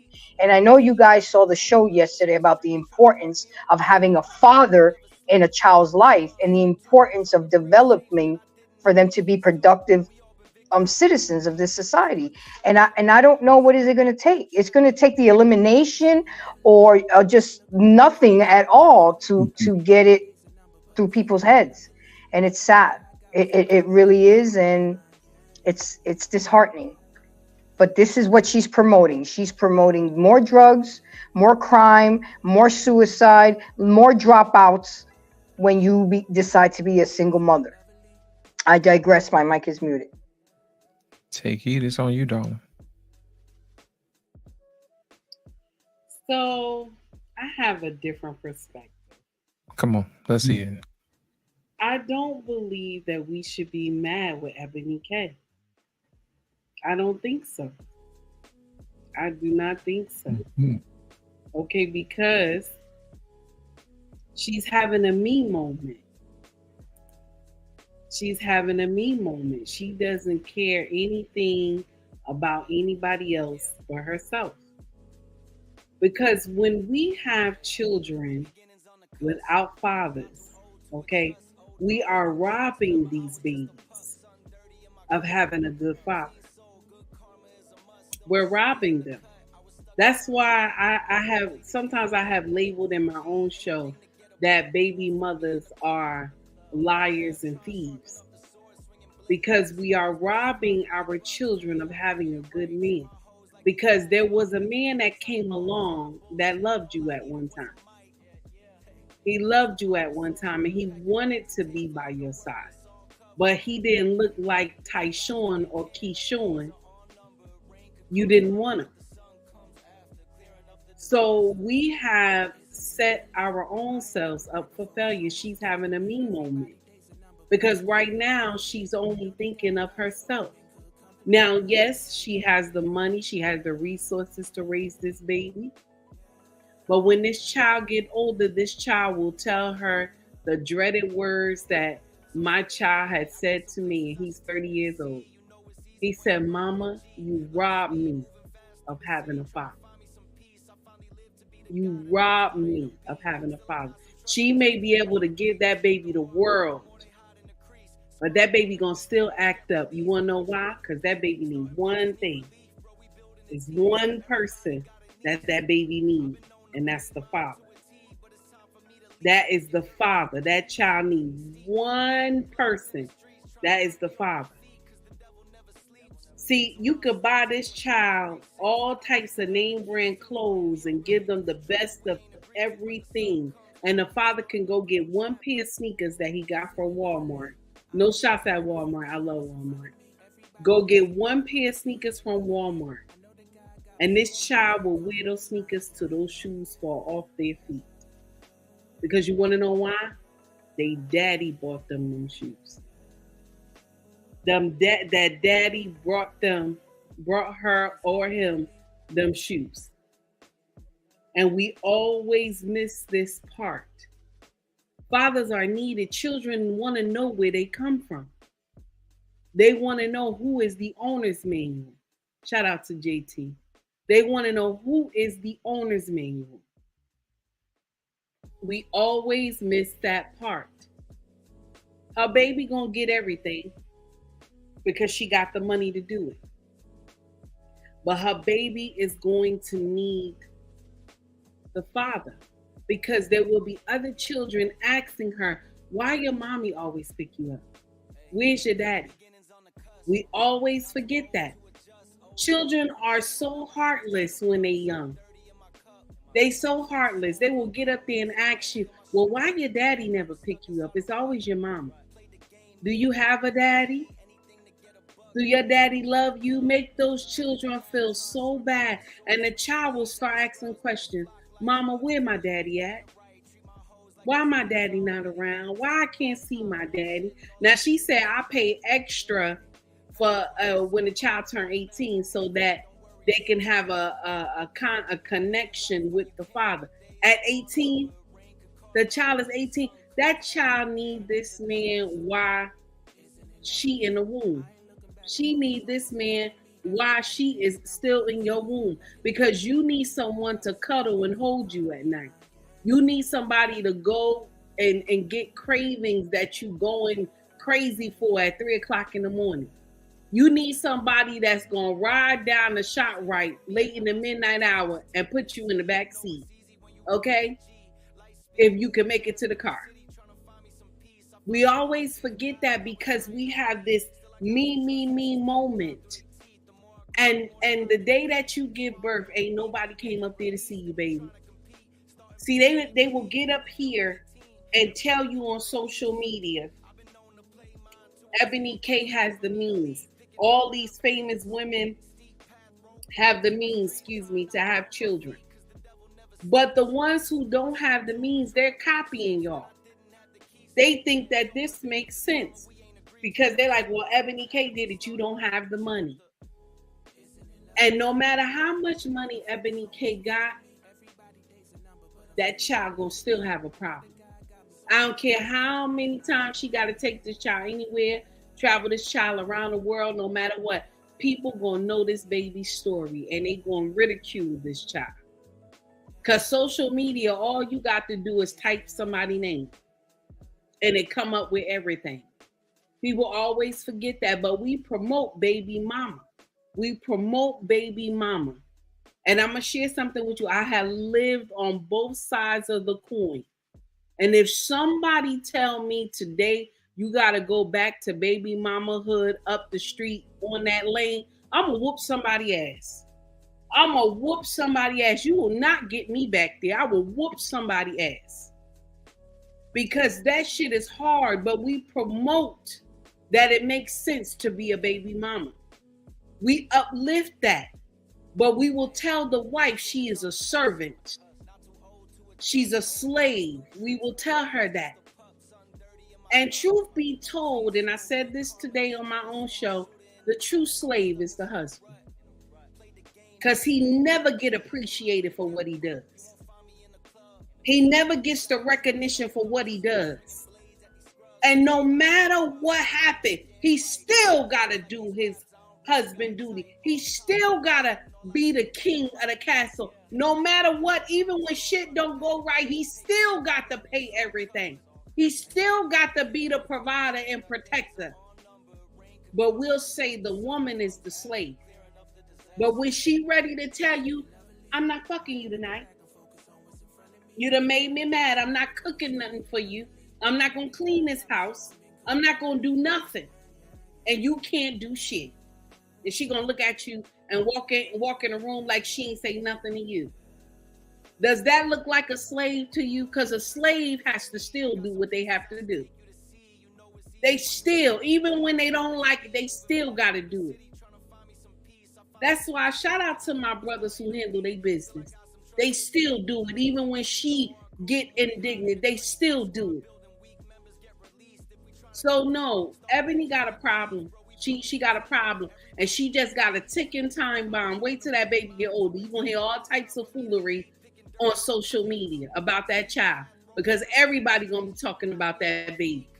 And she brought that on that baby head herself. And I'm done. Now, I'm going to say this real quick. Anissa said earlier, she don't know about her following or the people who follow her or the group of women who follow this woman. And, well, you're in luck, Anissa, because I have it here. And this is what, it was a full video. It was almost 40 minutes of women who agree with this. And it was several women. I mean, it was woman after woman after woman after woman. But I only clipped one. Because I love this so much. I love this. I love this so much. The men are losing.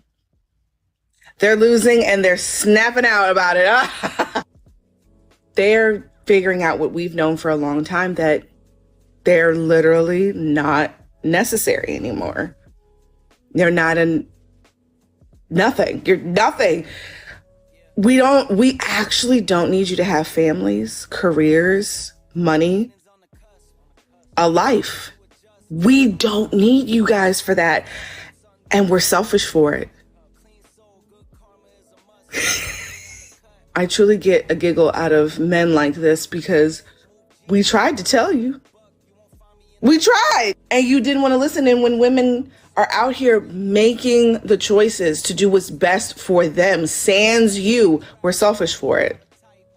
If that's what you get from it, then that's fine. A few years back, I worked at a law firm. I've talked about this a couple times. And there was this one attorney, and she specialized in maternity law, I think. I'm not 100% sure. But basically, her practice was that she found able-bodied women to donate their eggs to women with fertility issues. And the majority of the women that were seeking these egg donors or surrogates, most of them were single professional women. Most of them. Women were always going to have children, jobs, careers, homes, lives with or without y'all. And we can. And I'm beginning to realize that men have just now begun to realize that they are not a part of that equation in most of our life plans. And they are very, very angry about it. And that's fine. Sir, if no one told you this, let me be the first one to let you know your feelings, your thoughts, your opinions on what will make women happy is no one's concern. No one's. Not a woman on this planet asked you about how you would feel if a woman just decided to up and plan her family herself. I want to know what makes you think you're this important. What makes you think that you are this important? Women have children alone all the time. They raise them alone all the time. Weren't you raised by a single mom? I mean, correct me if I'm wrong, but if you weren't raised by a single mother, you have a plethora of people in your life that were. What's the problem? Why are you guys so worried about what we're doing instead of looking at the root of the problem, which is not us? You can be mad about this. You can call it selfish. Nobody cares. Nobody. And here's the real gag about this. If you actually cared enough to want to do something about it, you would, instead of talking to us. Talking to women who are literally living their lives, minding their business, making the families that they have said repeatedly that they want. So Ebony got tired of trying to wait for a man to give her the thing that she wanted when she realized, oh, wait a minute, I'm successful in my own right. I got a fat bank account. I have a tribe. I can have a baby by myself. And she's doing it. What is the problem? I really want to know, what's the problem? Scratch that, I don't care. I don't care what the problem is, because it really isn't one. It's not my problem. It's not your problem. It's nobody's problem. She wants a baby. She got it. Okay, coming up next on the agenda. I got to tell you, this makes me so happy. Men are finally understanding. It's finally starting to sink in. We do not need you. And you really should be saying thank you. You're not needed. The pressure's off. Go do or be the thing that you're supposed to do in this life. Do the thing that you want to do. Stop worrying about us. I literally don't understand why you guys care so much. But then don't show us that you actually care. You're just talking. You're not actually doing the work to prove that you care, to fix the issues that you keep bitching about, that we keep solving on our own. Like it or not, women are going to find a way to do the things that are going to benefit them without you. Whether that's have children, get an abortion, get an education, get a home. Women will always figure out how to do the things. You are losing your power. Males are finally getting it, that their power is dwindling. And very soon it will be gone. And women will finally be free. Ladies, do whatever the fuck you want.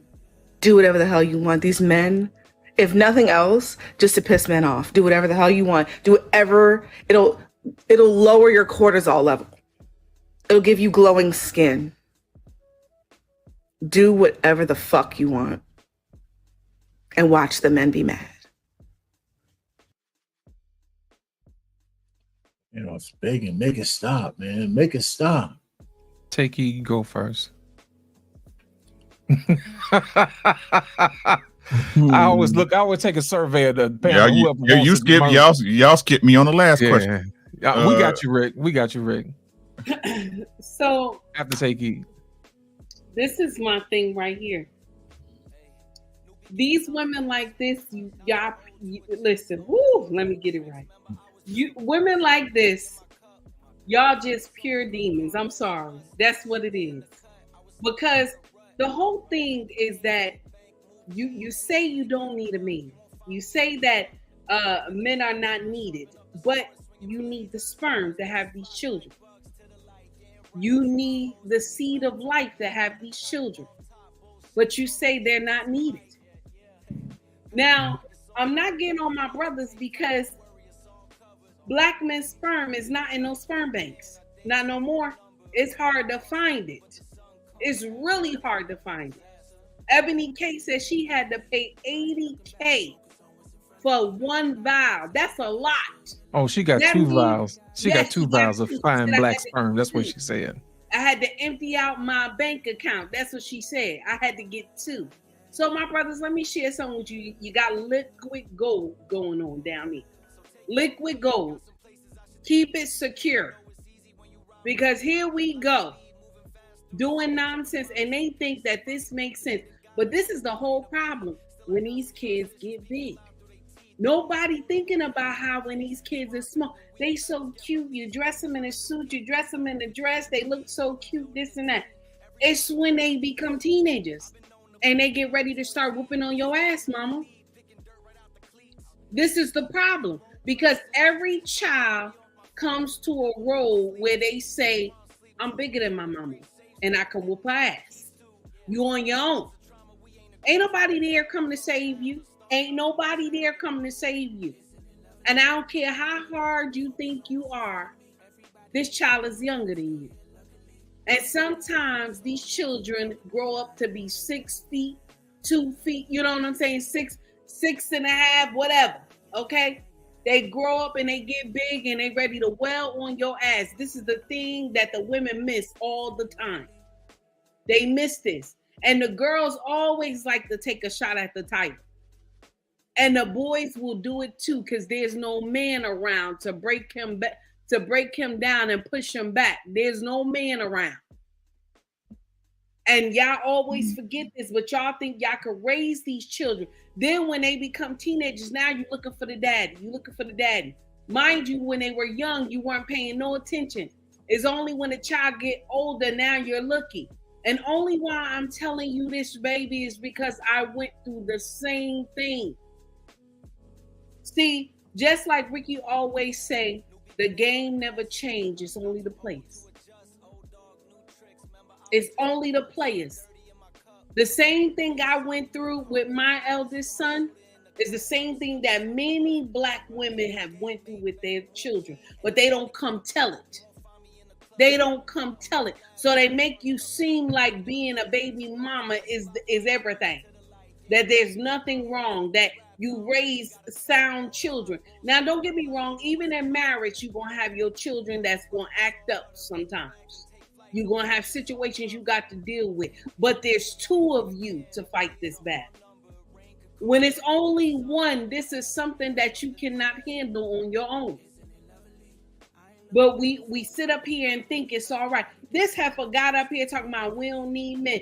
And if your house get burned down today, who are you calling? If a flood happened in your house, the pipe burst, who are you calling? This is the thing that irked my nerve about our women. We will sit up here and say boo-boo the fool bullshit, and you'll be the first one crying late in the midnight hour talking about I need a man to touch me. I do not blame the brothers when they say get your passports. I do not blame them. Okay? I just thank God I'm married. I do not blame them when they say they got to get their passports, because you got heifers like this out in the world talking about it's okay to do bullshit. Nobody wants to take accountability. We want to have our children just suffer in our community with not having a father, or we have chose wrongly. We having these babies by Pookie and Rere and jesters and not kings. And then they want to say all black men ain't shit, but we 80% baby mamas. And I believe it's about 40 or 44% baby daddies. So what does that mean, my sisters? We sitting up here, we fucking the same men. 80%. That mean we fucking the same men. But y'all don't want to hear that. Y'all think what you're doing makes sense. It's until that child tell you, mama, you robbed me. You robbed me of having a good father. And I had to grow up and ain't nobody, everybody else had their daddy. Why I couldn't have my daddy, mama? Why I couldn't have my daddy? When the children start telling you this will break you down. And I'm going to share something with you, my black sisters, okay, my melanated sisters. You're not going to be able to say, I did the best I could. That's not working no more. That thing had went out back in the day in my mama's time. That's not working no more. Because the children going to turn around and tell you your best wasn't good enough.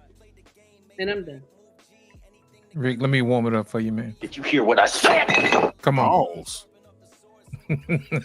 Nah, I didn't answer. I didn't get to talk on the last video with Ebony K. What? Come on. Question for the panel and the people in the chat: would she would have got pregnant if she never went to IVF? No. Nope. Not at all. Wasn't it her choice to get pregnant? Yes. Yep. Did you hear what I said? It was her choice to get pregnant. Ladies, it's always y'all choice to get pregnant. Oh, I knew where you was going. Got him. Drive that bitch down Sunset Boulevard. Come on, boy. Always. So whose fault is it? Whose fault is it for real? Whose is it? Because y'all cheerlead these videos, you feminists. Go, girl, you have the right to do whatever. Facts, y'all got the right to choose whatever y'all want to do. You got pregnant by a no good nigga. Guess what? You chose that. You chose to put your children through that madness, right? But you expect the man to be better than you, right? This woman went on a rampage soliloquy, right? About y'all don't need men. Y'all do what y'all want to do. She telling the truth. That's what y'all do. Y'all do what y'all want to do. And then instead of taking the true blame for what you're supposed to take blame for, you put it off on the black man. Like we're trying to tell y'all, the condition of society right now is the woman's fault. White men, black men, it doesn't matter. The Western woman as a whole. Women are the leaders, right? They the leaders, but when y'all lead in hell. Y'all fucking Satan.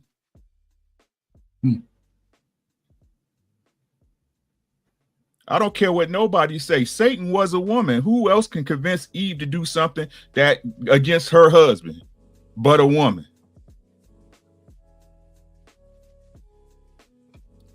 Y'all keep saying, how can y'all keep saying that it was the black man who left when it's the black woman who constantly say on a day-to-day basis, we don't need y'all. So it's our job to convince y'all of something y'all believe. Did you hear what I said? So a man should spend his life convincing you of something that you believe. All the while you act the ass, you can blame him. Y'all see a woman in a restaurant spazzing out with her man there quiet. Y'all be like, why her man ain't saying nothing?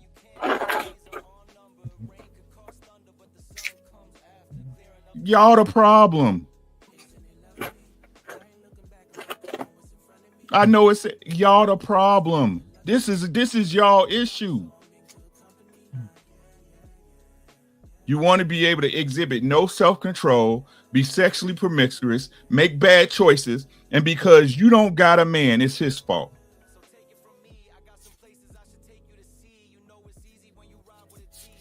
Give them what they asking for, fellas.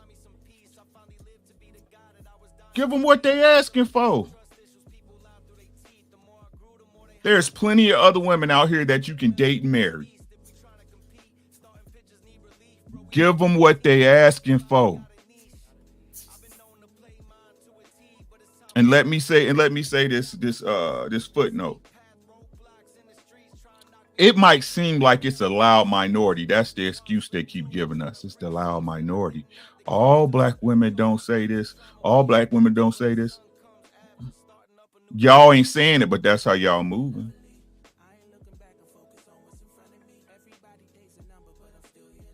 I wish y'all just say it like she said. We don't give a fuck about you. We don't give a fuck about these kids. All I want to do is make the best decisions for me. For me. But it's the black man's fault the family ain't shit. It's the black man's fault the kids not getting raised up. It's the black man's fault that you don't get paid dollar for dollar. It's everything's our fault, but y'all the one who making all the decisions.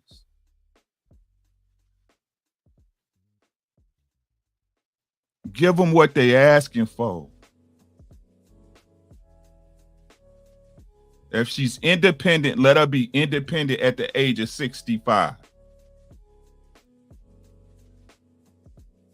And wait till y'all see this little bright ass baby that come out of Ebony K. Williams, because she ain't getting no black sperm.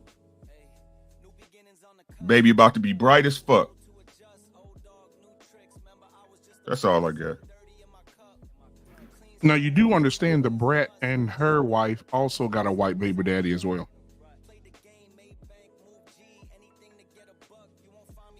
You know what? I'm gonna ask R-Pain, man. R-Pain. Let me ask you a question. Right? You the head of your family tree, keeping up with, right? Yes. You got the Bible, and everybody who has a kid, you put them in the Bible, right? Every single one. Yeah. What would you do if Ebony K. Williams was your daughter? What would you put in the Bible? Would you put a question mark next to her, her man on the list? I would love her. I would love her. I would love her and just say, you know what? I failed to teach her the things she needed to be taught, but I would still love her. You know, I mean, that's all I can say. And listen to, and you know what? And I you know what? It's almost hypocritical, but at the station I'm in my life, if she was going to give me a grandbaby, I let everybody else talk about her, but I'm gonna love my grandbaby. You know, so that's what I would do. You know, I wouldn't approve of all this shit and all the stuff she says. We'll probably have one of those conversations over one of my dinners.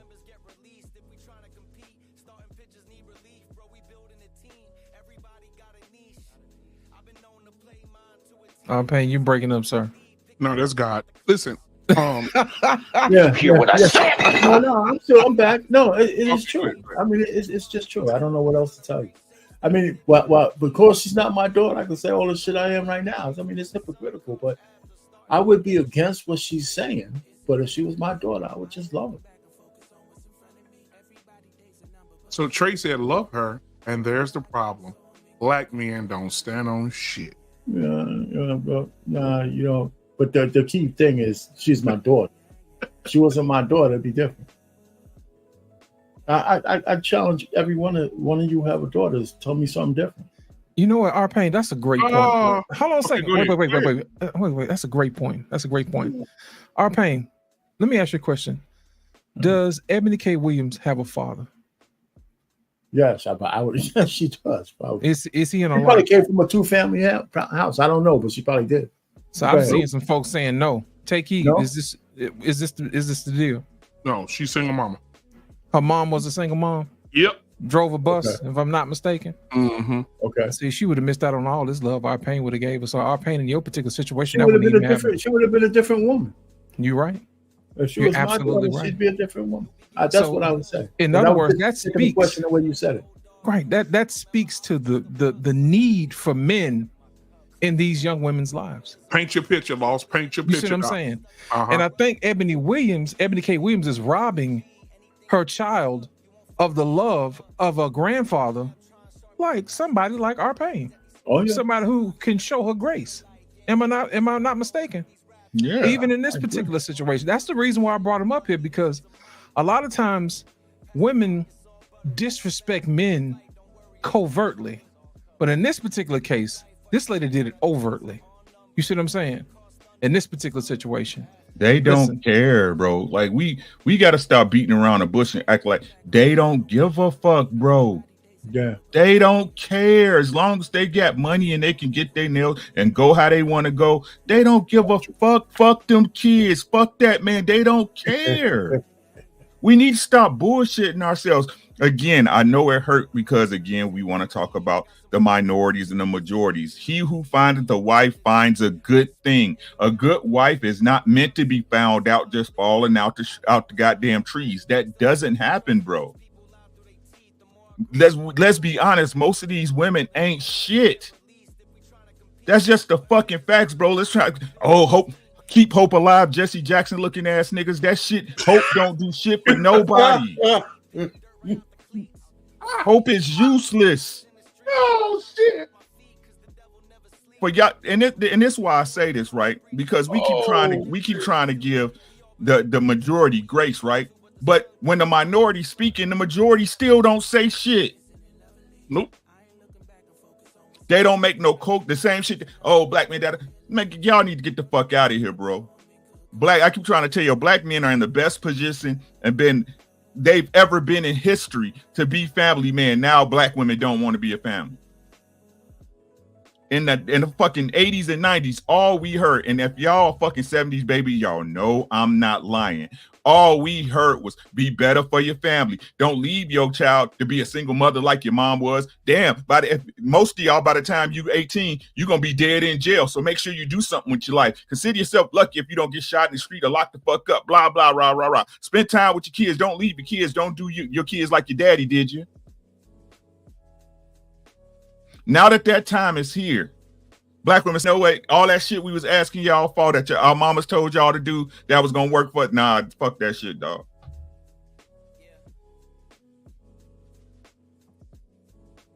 Arpain tried to save you, brother. Right? I'm saying, bro, like, no, bro. Like, no, bro.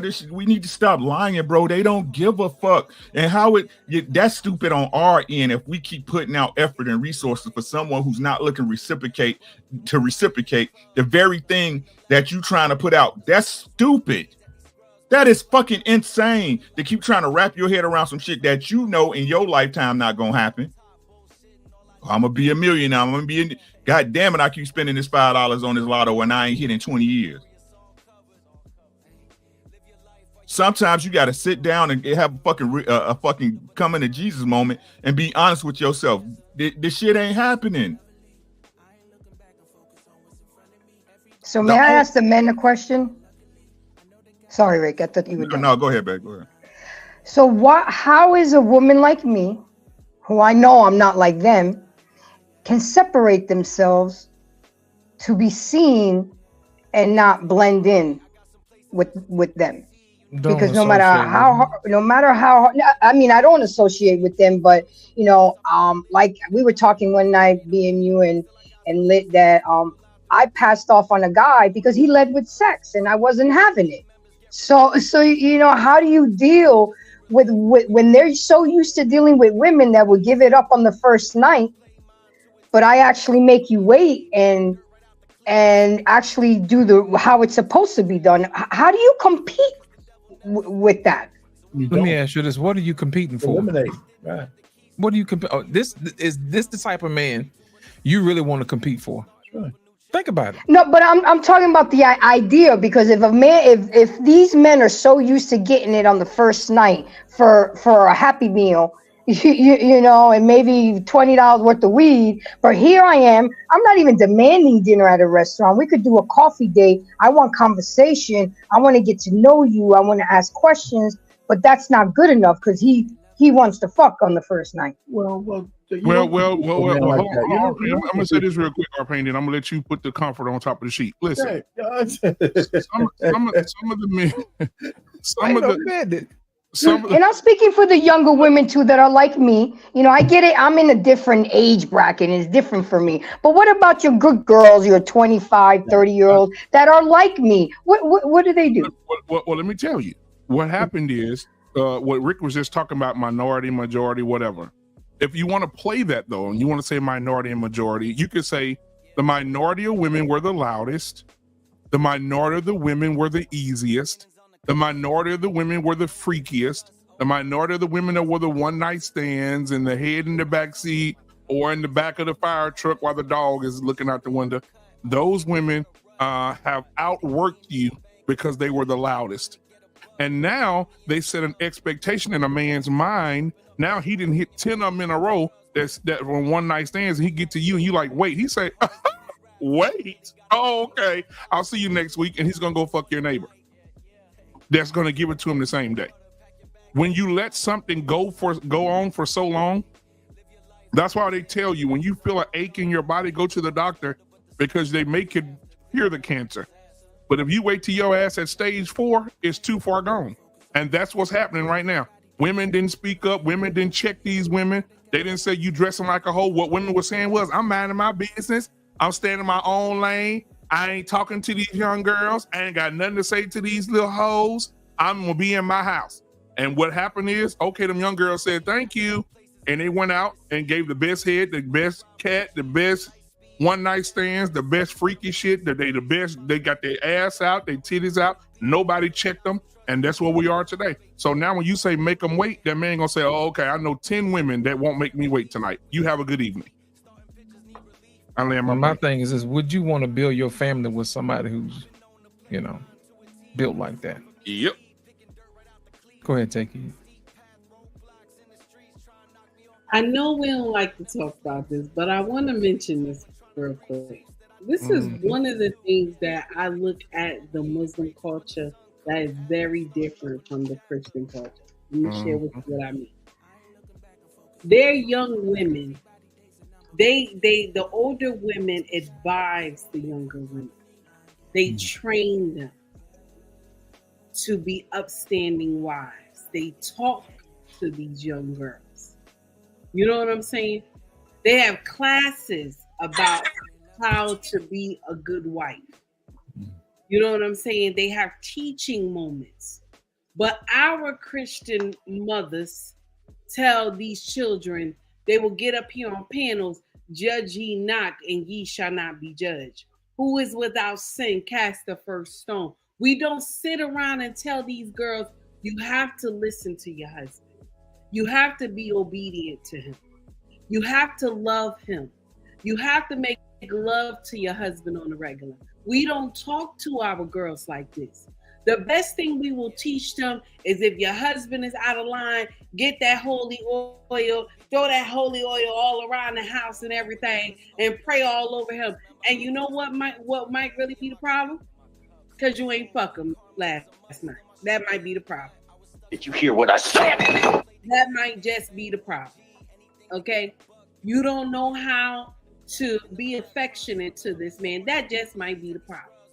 You don't know how to be obedient to him. That just might be the problem. Okay? So this is the problem I have when we call ourselves trying to teach our girls. When the elder Muslim women don't tell them it's okay to be a baby mama. They don't tell them that. They do not tell them that. They tell them, baby, don't do that. Don't go that way. This is not going to lead you to the right way. But what do we tell our girls? Judge ye not, and ye shall not be judged. Who is without sin, cast the first stone. This is what we tell our girls. Oh, you're not going to be the first or the last to be a baby mama. We don't caution them. We don't say anything to them. When they go out here half buck naked, we sit up there and say, well, that ain't my daughter. That ain't my daughter. There you go. I just said, yep. That's what we do. That's what we do as Christian women older women, that's what we do. That's why when people get up on these shows, okay, and they say I'm Christian, people just turn their face because they know. People just turn their face.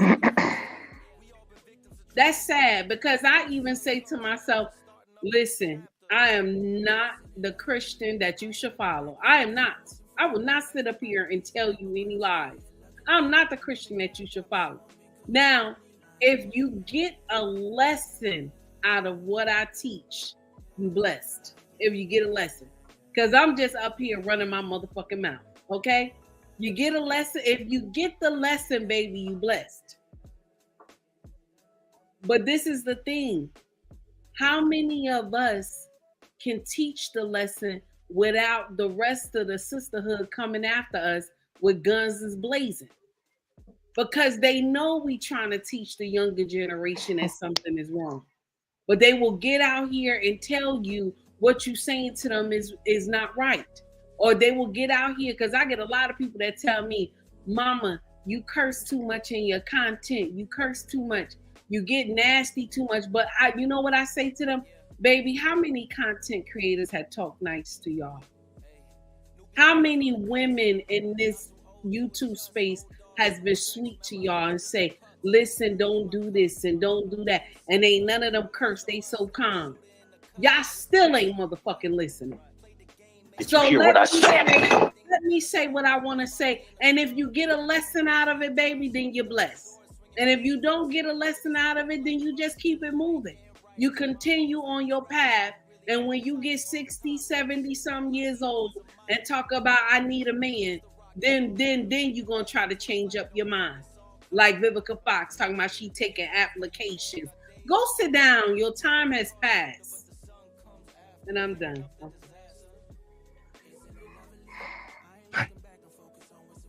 Mr. Ben.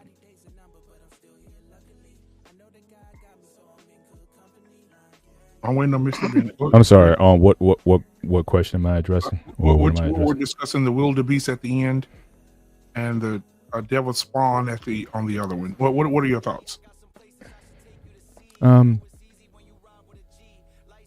Again, I don't have much. I find it interesting that all that talk about IVF. I asked in the chat. It's just amazing how folks are paying $80K for a vial, but they selling it for $700. I'm like, I don't know of any product that's like making something for a penny and selling it for like $1,000. I mean, that's a crazy markup. So how folks get into that business, you're underpaid. So for all those sperm donors out there, you might want to reevaluate the value of your stuff and demand more money.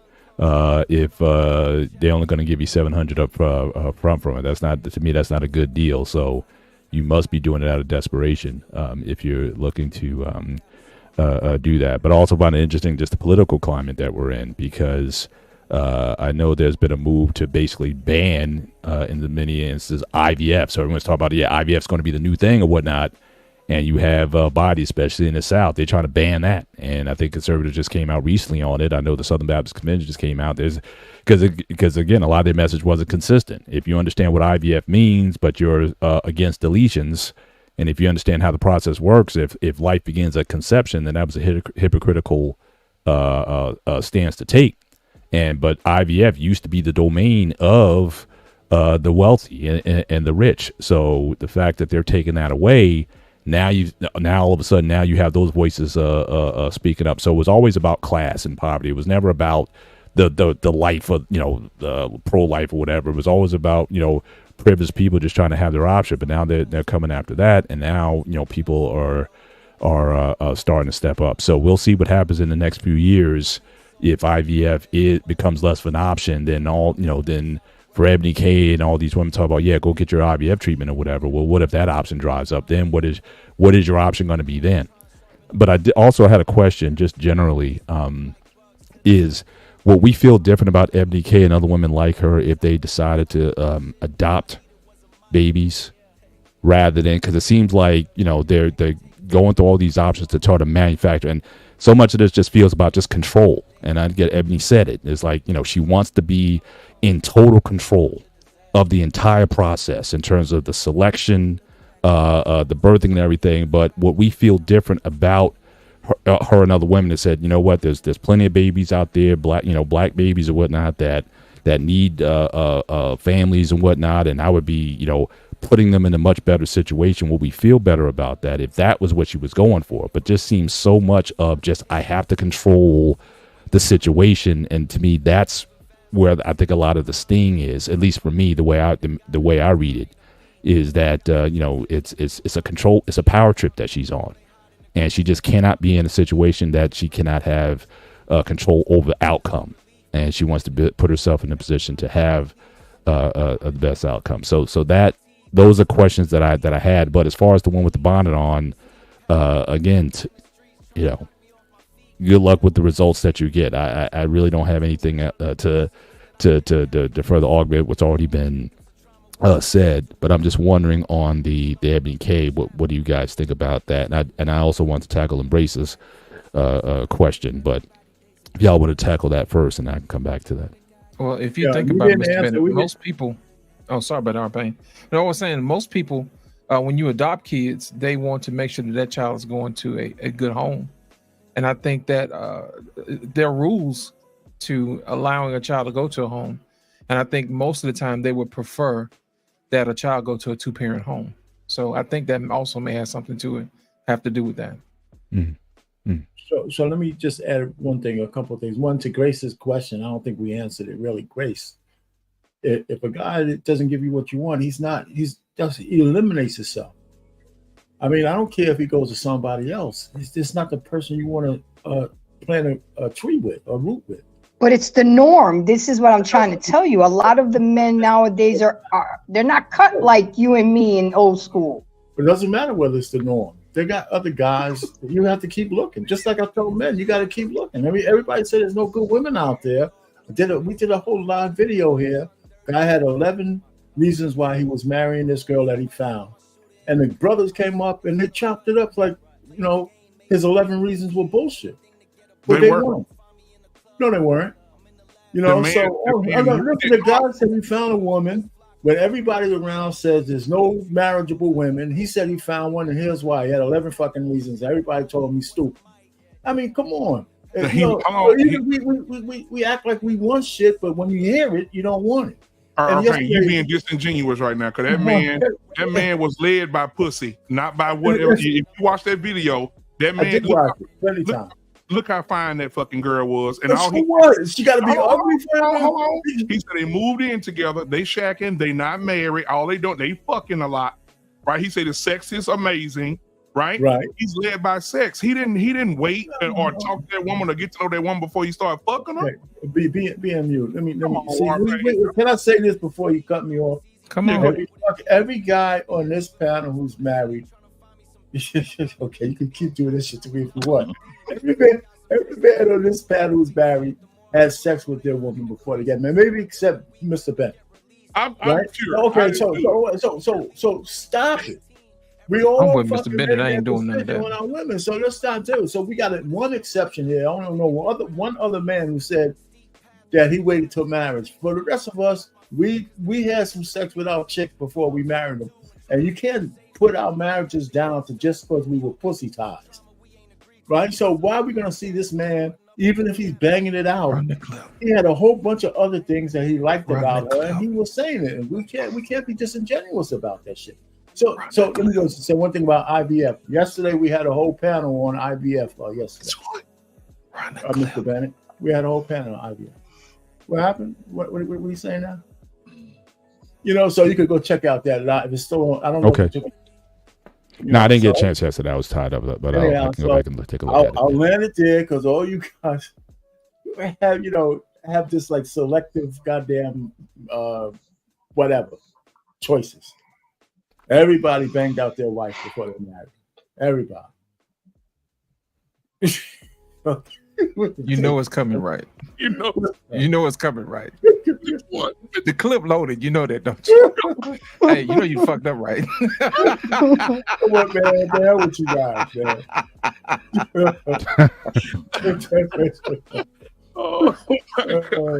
Hey, Grace, you got to keep looking just like the guys do. That's all. You gotta keep. But Grace, can I take a stab? So Absolutely. if are you looking to be absent before marriage? What is your goal if you're not looking to get to have sex early? Do you doing that 90-day rule thing, or are you just looking for the right chemistry to know somebody, or are you looking for celibacy until marriage? What is we're not gonna have that. I got my drink. It's What's your plan? stop. My mind's telling me no, but my body. See, y'all ain't shit. Because I'm really trying. I'm really reaching out to y'all. You know what I'm saying? I'm asking. That's what I'm asking. I know. It's a cool question. It has to be a person that I vibe with, that we connect, that we have good conversation, get to know each other. But no, the sex is going to be there, but it's not going to be there within 2 weeks. It's just not. All right. So what's the again? Guys like a plan. I want to be married again.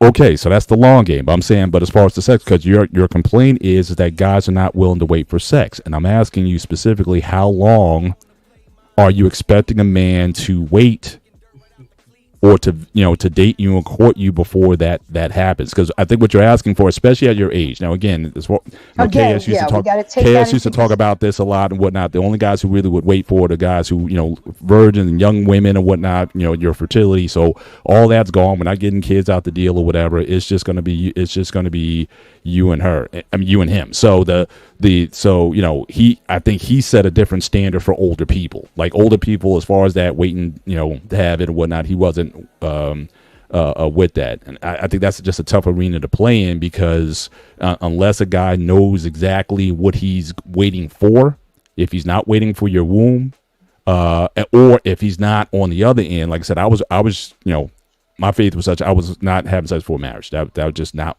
was going to happen. So unless you want that kind of guy, but you already said you're not waiting for that either. So, so if you're not going to wait, if you want to put a time stamp on it, so let's. No, I just want to get it just because think of me as a guy. Let's say, we're going out, we're having that coffee date or whatever, and we're talking. So I'm just trying to get an idea, because it sounds like, if you're not going to put a time limit on it, or if you're not going to put some sort of parameters in which we can work with, it's just going to come when you feel like it, basically. And that's basically what you're saying. When you think it's right, we'll do it. If that takes 2 weeks, 3 weeks, 6 months, whatever it is, I'm spending time with you. So I don't have a clear or crystal plan. Either we're going to wait until marriage. So again, it's going to be a totally non-sex relationship and whatnot, spiritual and all that. We're going to Bible study together. We're going to do marriage counseling together. We're going to do all that, and then we're going to get married. Then we're going to have that. That's, again, a guy can get with that, or a guy can get with it pretty quickly. What you're asking for is like a moving target, and it's going to basically based on the sun and the moon and the stars lining up, and you just feel that time is right, and then you're going to give him the green light. I'm saying a lot of guys, especially if you're older, that's very difficult for a guy to handle unless he knows, again, what he's dealing with. So again, I think, you're going to have, if you're going to play in that realm, then you're going to have to come with a little bit more specificity. I just value sex more. If I'm giving you my body to you, I'm not just going to give it to you within 2 days or 2 weeks. Understand. Because if I'm giving myself to you, I'm giving you 110%. We going in, Grace. I totally understand where you're coming. I'm asking you to look at it from the man's perspective. We're not thinking about, we're thinking, again, Okay. we give me a plan. We got, like I said, as far as ask the question this way: will you wait? Can he bang somebody else out while he's waiting for you? I wasn't asking that. Yeah, he can. He can. As long as I don't know about it, yeah, he can, because that would be selfish of me. Absolutely. Grace, let me ask you a better question, Grace. Hold on a second. Grace, let me ask you a better question. Let me ask you a better question. Okay. Now you said that all these other women are just basically giving the box away. Have you considered 20 in the front? Your 40 in the back. Have you considered paying for the deal? No, I thank God that I've never had to put myself in that position that I had to sell my pussy for money. No. I'm saying buying. I'm saying buying dick. No, she's talking about buying Pongo Pygmaeus. Yes. No. The truth is, then don't nobody want to say it because they want to be rude, right? They don't want to be rude. Just saying. Say it, Rich. Come on, Uncle Rick. Just give it to me raw. Let's just get the shit out there, right? Look here, right? You're gonna have to sell out. You got to stand above the crowd. You ain't no spring chicken no more, sis. I know that. Right. I know that. So what that means, you got to be better. You got to be a better option than what's out here. Plain and simple, short and sweet. And for one, are you dealing with a man that you want to have sex with? Yeah, if I'm gonna deal with a man, I'm eventually gonna have sex with him. Absolutely. No. I'm not gonna. No. Don't pussyfoot around my question. Right? Don't pussyfoot around my question. Are you dating a man, right? No when pun a man intended. takes you out, right? You look at him and be like, God damn, I really want to fuck him. Not all the time. See, that's your fucking problem. See, you should be dating dudes that you're sexually attracted to, right? So that way, But sometimes you're not initially attracted to them, but once you get to know them and you talk to them. No. You're attracted to them because that's why you talk to them. The sexual attraction should be the first thing. That's instant, right? When you see when I see a good looking woman, I don't think, man, you know what? I think she make a mean ass sweet potato pie. That ain't the first thing on my mind. Right. So are you dealing with men that you're sexually attracted to from the gate? Because then it would not only be a reward for you, but a reward for him, but a reward for you as well. Now, I'm not saying going out there and fucking 2 days. I don't give a fuck. That's stupid to me. I don't care. Right. But at least we agree on something. We talking about we talking about if you're looking to marry a man, right, and he's a man that's worth marrying, right? It should be difficult for you to keep your hands off of him. That's a fact. This what y'all do, right? Again, I don't want to be with no woman who's not attracted to me. That's rule number one. So stop fucking with dudes you're not really sexually attracted to. That's number one, because then your mind will be in a different headspace, right? And then if you're sexually attracted to him and he doing the shit that he was supposed to do as a man, the shit gonna be over the top.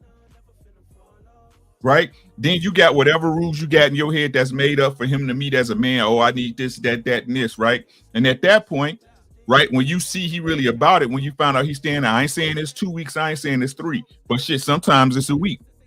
Yeah. Mm-hmm. Yeah. Right? So that's the issue. I see you. Take heed. Take heed got something to say. She busting right now. No, she finna get you. Just go ahead. Go ahead, take heed. Grace, first I want to tell you I love you, baby. I know. I love you too. I know that. That's when you know it's coming. God bless your heart. Here come the velvet hammer. I want you to know this first. I love you, okay? Happy Tuesday. Well, I want to share this little tidbit with you. Just this little tidbit with you. We know when we want to fuck a man when we first. Yes, we do. We know the day, the time, the hour when we want to fuck a man. Okay? We know when we first walk into the restaurant, I want to fuck this man. It's already in my mind. It's already in my mind. I want to fuck this man. Okay? The problem is that you don't have it in your mind to sleep with this man. Let him go. Let him go. You don't have it in your mind to sleep with this man. Let him go. Because what's going to happen is that if he does marry you, right, you're not going to fuck him on a daily basis. No, I'm going to marry I'm a Scorpio, take heed. I'm going to marry somebody that I'm sexually attracted to and want to be with. I got my drink. But the thing is, I'm older. I don't want to just jump into something. And it's like a lot of the men nowadays just lead with that. Can we go talk? Can we go? It's just so disheartening. I mean, I got a lot of quantity. I just need quality. Grace. If you're a Scorpio, it shouldn't matter. Listen, Grace. We both Scorpios, okay? And So you Scorpios in the house. Salute. Should be oozing listen, Grace, you dragging a wagon, baby.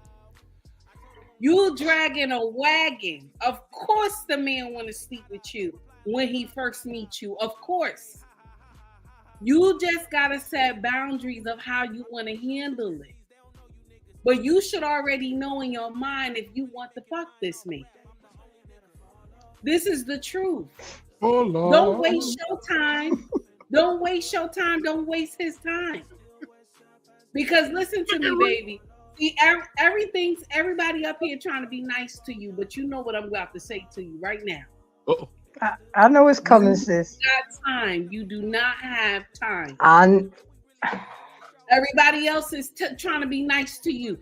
You don't have time, and I love you, and I'm saying this with love, baby. You do not have time to be playing no games. You don't. You want to get married, you don't have time.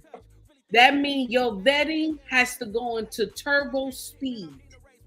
You got to go into turbo speed. And I'm done. I'm finished. I hear you, sis. I hear you. I didn't heard your speech before. What did Kevin Samuel say?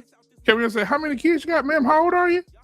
He said, "Man, yeah, he was. Yeah, be trying to give it away. Yeah, that older stuff. The rules don't apply. That's 20 under 25. You can do that waiting and stuff. You over that, then yeah, that game. And then now I'm forced to date older men, and y'all a whole different breed. You know what I'm saying? That's all new to me. You waiting that pussy gonna get osteoporosis. How about you forced? Go down there with them young dudes and see what you get. Yeah, that pussy gonna get. I love y'all. I love y'all. I really do. I don't need. I don't need therapy. This is a therapy session right here. Free 99. Anissa, you need to help. I'm asking for a friend, y'all. Yeah, Nisa gonna bring the balance. Bring some balance to this conversation here. So come on, Anissa. You know what the question is? What is the question? What? Your sister has a dilemma. She's looking for love. She's looking for marriage. She's looking for a man, though, who's willing, not just wants to have sex right away. All right. But at the same time, she doesn't want to wait until marriage to have sex. So she's looking for. So again, she's in this conundrum space here, and she's looking for some guidance from the sages to help her get through this process. So we're all just trying to, as the tribe, as the village here, we're trying to help her navigate these streets here. Look at Coach Bennett. So we're just trying to give her some practical and sage advice in this time. So again, I know you're one of the, I know you and I we're kind of on the same tip. We kind of like to be balanced. So you can give some of that balance to her. Anissa, in other words, how do you keep her pussy from getting mesothelioma? Go ahead.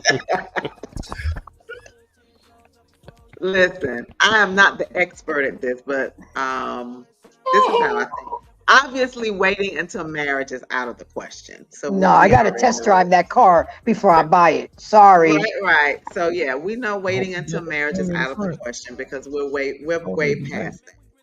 So we might have to start adopting some of these Becky attitudes. Now, I agree with Take Heed. I knew this was coming. Hear what I said. Come on. Alyssa, every week you surprise me more and more. It's like, what is going on? Just when you think you know me, you don't know me. You don't know me. Listen, I'm telling you.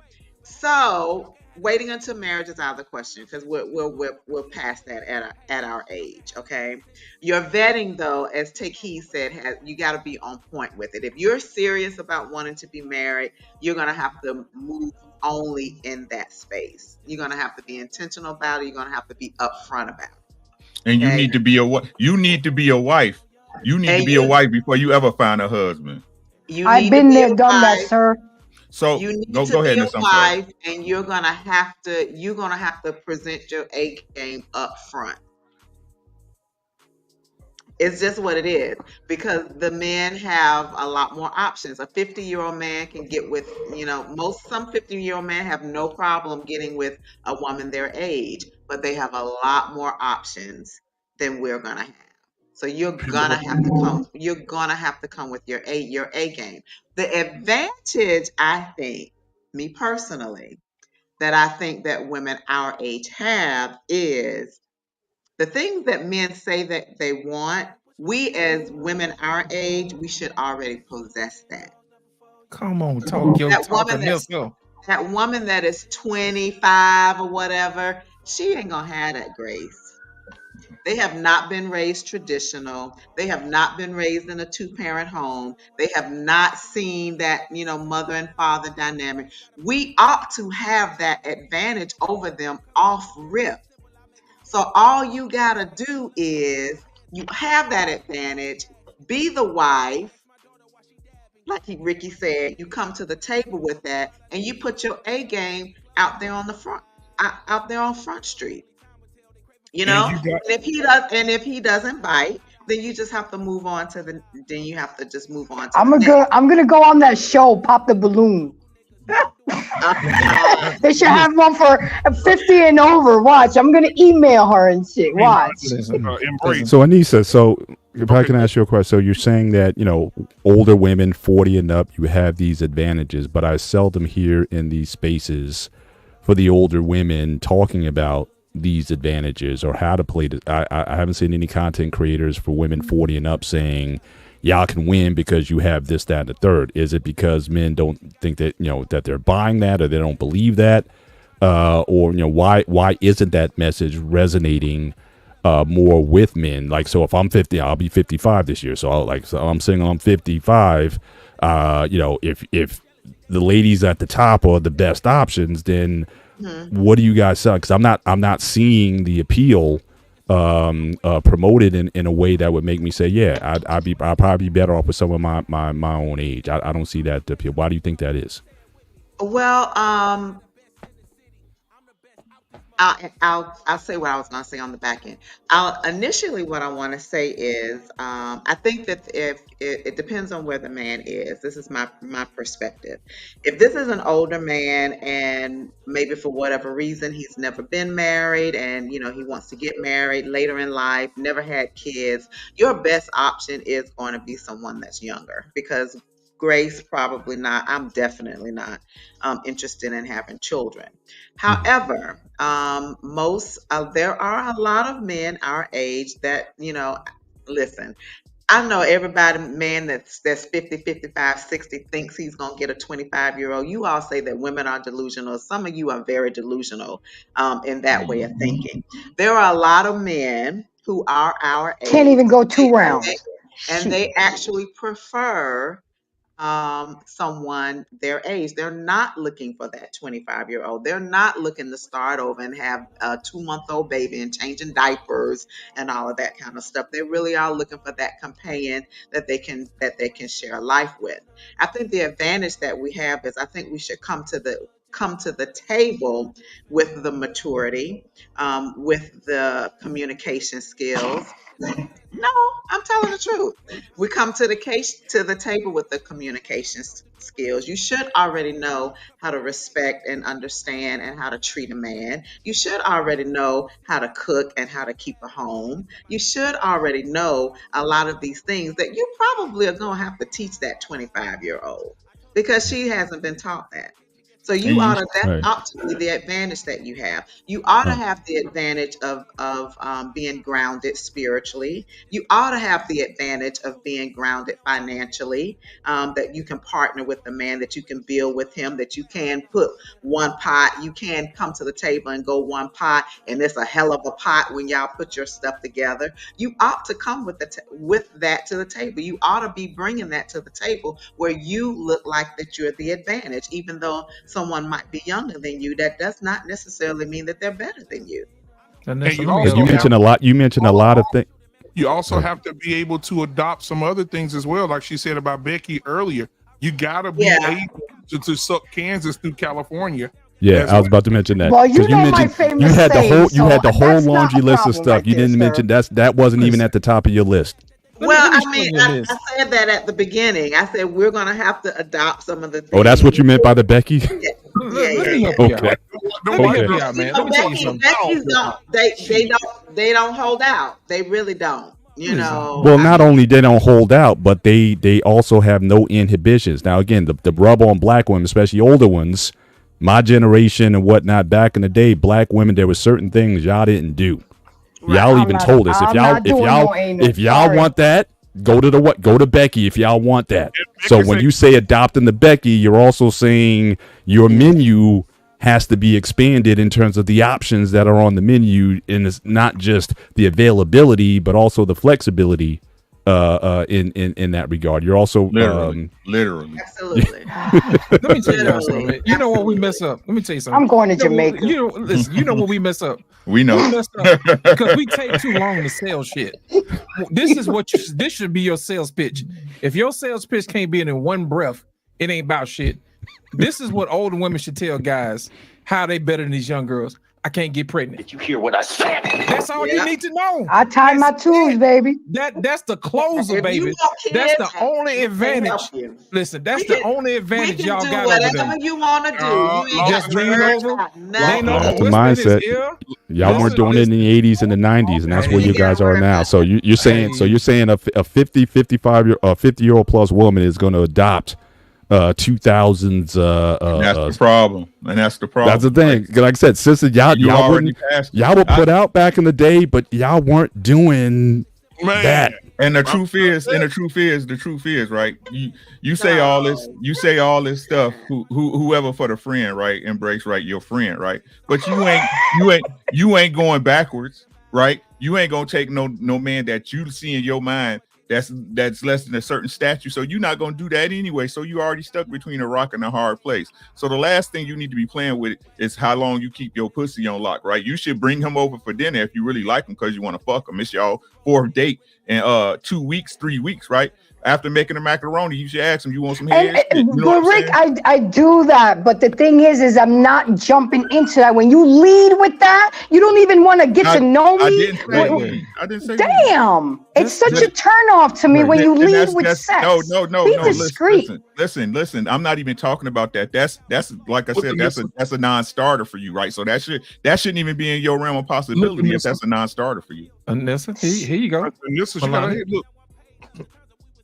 She said, I'm 20 something, and men in their 40s and 50s still try to talk to me. Milani, I have no doubt, but trust me, I am a little older than you, and I attract exactly the type of men that I want. Yeah, but see what you're Anissa, you're not being fair. Exactly what I want. You're not being fair, Anissa, because a lot of men on these panels that see you, they see you and they be like, damn, I bet that thing good. You know what I'm saying? Especially since that show you said you was getting it in over the fence or something. I don't remember what the story was. What? But on the balcony on vacation. See, the advantage that I have is I don't have any children, so you get all of me. You get all of my time. You get all of my attention. You get all of me. You can't get pregnant. So that's availability. Girl, I'm still talking about agility, though. Whenever you want to do it, that vacation did. That's availability. Shout out to that guy that took home vacation. Shout out to the guy that took home vacation. While he ride doing the line, if he want head while he on the ride mode, you okay? Good. I'm sorry. If he want head while he's on a riding lawnmower, you okay? You good with that? We gotta hold on. I guess I gotta hold on for that. You better get your earmuffs together and your seatbelt on. Hold on. Did you hear what I said? You know what I'm saying? It's gonna be a bumpy ride. But it's not gonna be easy. That's what people don't understand. Like exactly. It's not easy. You gotta be fun. There's piss and doo-doo in the dating pool. Hey, y'all in it. Like I said, I ain't in it. I don't swim in shitty pools. So you know what I'm saying? Like, but it's I don't get what people don't. It's not supposed to be easy. Y'all, we sit up here and we're pessimists. Every single one of us here we fake this optimism, but we're pessimists. That's why we're up here talking about this shit. Y'all see the world outside and you think it's supposed to work different for you. It doesn't. It doesn't. The difference maker is the choices you make. The choices you make. Man, I keep trying to tell you, the majority of people ain't on shit, and y'all know this. The majority of people is not on shit. So what are you talking about? Get the fuck out the pool if it stinks. Stop jumping in it. That means you become what you need to become to attract the man you want. And sometimes that it ain't gonna go exactly how you want it and got it made up in your head. It's not gonna go that way. But for everybody to think they're supposed to have a good man, a good woman, if that was the case, we all be 185 and cut with 10-inch dicks. It don't happen like that. So embrace the grace. At the end of the day, you're gonna have to get to the point where you're gonna have to throw that pussy from the free throw line before halftime. How about the 3-pointer? No, but before halftime though, you can't wait to the fourth quarter. Game. You seen that Celtics game? Yeah. 3-1 in like that. Bring a Yeah. sandwich Hey, with Grace, you while Grace, you're doing hey, it. Grace, Yes, sir. No matter when you give the guy something, you're still gonna have to go through the post clarity thing. You can wait 6 months, you can wait a day, you can wait on the guy. You know, if he don't like you, it could be 3 months. He's still gonna get up and walk out. If he does, it could be one day, and he'll stay forever. So you gotta go through it. So that's why you got to bring him a sandwich after. You know what I'm saying? No, I bring the warm towel, sir, and wipe them off. No, you bring him a that sandwich. aftercare. You bring him a sandwich. But I totally That's agree, after the like, second round. After, I mean, but if they coming out, if they coming out their mouth foul talking about pussy, fuck, that's just immature. You know what I'm saying? Like, I don't. Again, like I said, if you, I would assume, but I might be wrong, shit, because y'all know what assuming do, right? I assume that when a lady allows you into her space, especially in a romantic sense, that she is attracted to you. Right. So that's why I'm asking you to keep asking the question, right? Why do women continue to deal with men they're not attracted to? Right. It's weird to me. You deal with a woman that a man that you're not attracted to, that you don't respect, that you don't honor, and then wonder why you get the results you get. Let that sink in. I mean, I hear you, but that's not habitual for me. But I hear you. Grace, I gotta ask you a question, though. I gotta ask you one more question. Go ahead. He directly said he want that pussy. Did he directly say it, or was he like walking around it? He was the first couple conversations that we had on the phone, walking around with it, and then when he saw that I didn't bite, he finally went out. So what's up? When we gonna do this?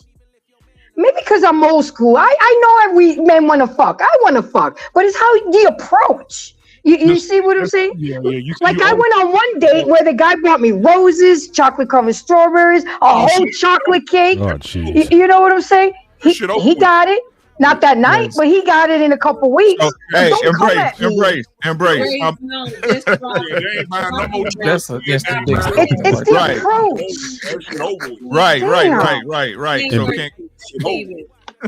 Embrace. Can I ask you another question? Can I ask you another question? Around it. I thought he was dancing around it. If he's not dancing around it and he just immediately out the gate like now. It's a turn off to me. Get my mind. Wait. Let me ask a question. Let me ask a question. I'm sorry, guys. Do you want to fuck this dude? I'm confused. I understand. Me too. That's all that is. Do you want to fuck the dude? Hell yeah, she do. She don't. I mean, exactly. Come on now. See, you yes or no? You hesitated. That was it. I'm done. You're looking for the you're looking for the best you can get. Type. You're right. My best So said, you waste your time in his. Attracted so why to was you entertaining him? Yeah. I stopped. You know. Did you at least give him some head? Did you give him some head? No. Did you get at least some dinner out the man? Something. Yes, of course. Come That's on. the reason. Look at this. See, he got the ham. That's what I'm talking about right there. You know, see, we didn't already counted it. But embrace. Can I ask you a question? Of course, ask me. We got our peoples up here listening, audience. Of course.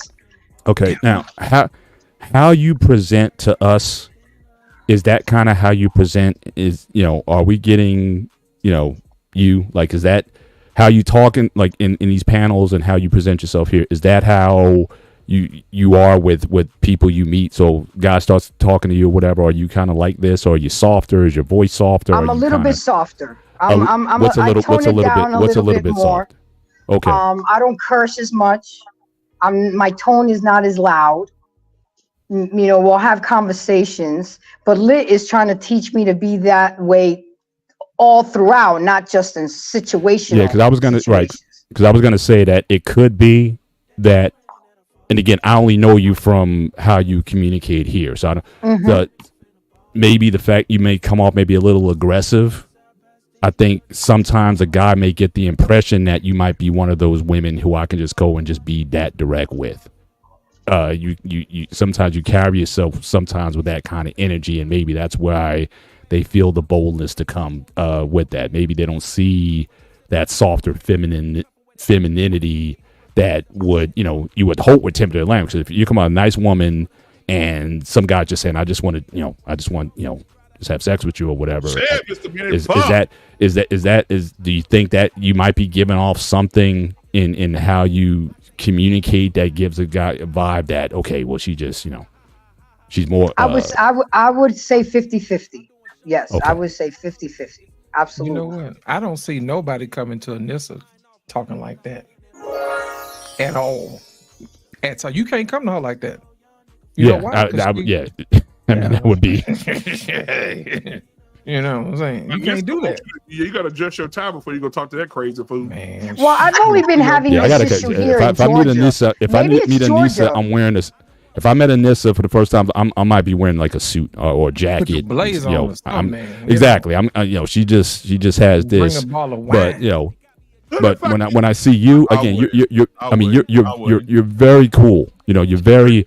But like I said, me and you, we're gonna be talking about the Yankees. We're gonna be talking about sports. We're gonna be talking about, So it's almost like you're just one of the guys to an extent. Yeah. No disrespect at all. I know that's been my role a lot. Right. So I'm just saying, with that kind of energy, maybe I think guys feel a little bolder in coming at you that way. And this, I was like, man, I'm just looking at her background. I'm gonna be like, all right, I'm meeting this first time. I'm gonna put a little cologne on. I'm gonna put that blazer on. The button shirt. I'm gonna present myself based on what I'm seeing, and maybe that. And try to find another word for pussy instead of saying it directly. Call it potpourri or something. Damn. No. Why? No.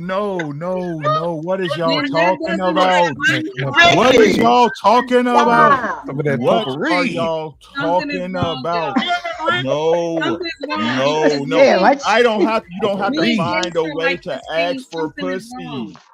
What is y'all talking about? We'll find another way to ask for pussy. No, you want to fuck me. You just want to make sure I fit the criteria. You don't like dude. You using this dude as a negative example when you don't even fuck with him like that.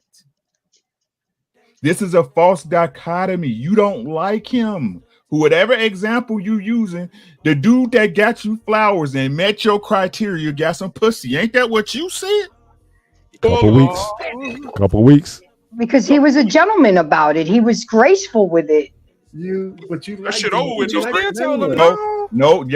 Again, I thought she said a couple weeks. So again, listen to what I'm saying. Hold on, people. Right? Why do you have this example? What do you mean? Why do I have this example? Listen to the question. You presented this example to us as the dude who asked you, I just want to fuck. Why do you have this example? And I don't get the question. Why do I have this? Because that's what happened. No, stop. No, the example, I gave you this example to show you that I'm willing to go there, but it's how you take me there. I'm not going to let you do it. Why do you have this example? It's so simple, it's difficult. It's going to make your head hurt when it come out because you entertained it. Because you entertained it. What was it about this dude that he even got the time of day to say, hey, when we fucking?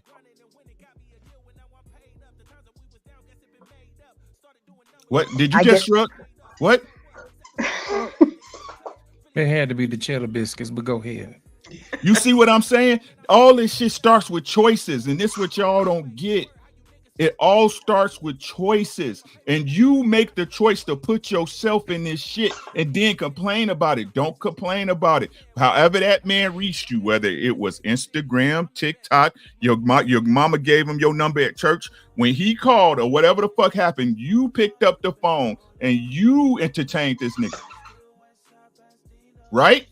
Yeah, but I didn't know he was going to come at me like that. That was that was like, God damn. I mean, he's fun. That's beside the point, though, Grace. You still entertain him. Not after he presented himself like that to me. He got blocked. I didn't deal with him anymore.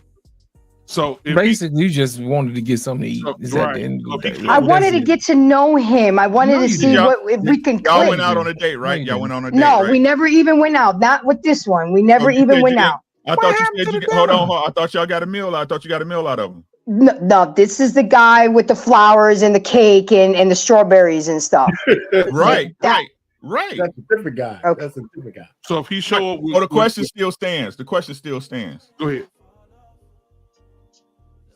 What's the question? Why do I use that as an example? Why you ain't get a man that gave you cake, no cake?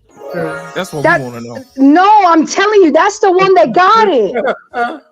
I knew it. Yeah, she said 2 weeks. Yeah, The one that brought the flowers and the cake in was graceful. You know what I'm saying? That's the one that got it. But the one that got the Timberlands on and slammed the door down and be like, "What the?"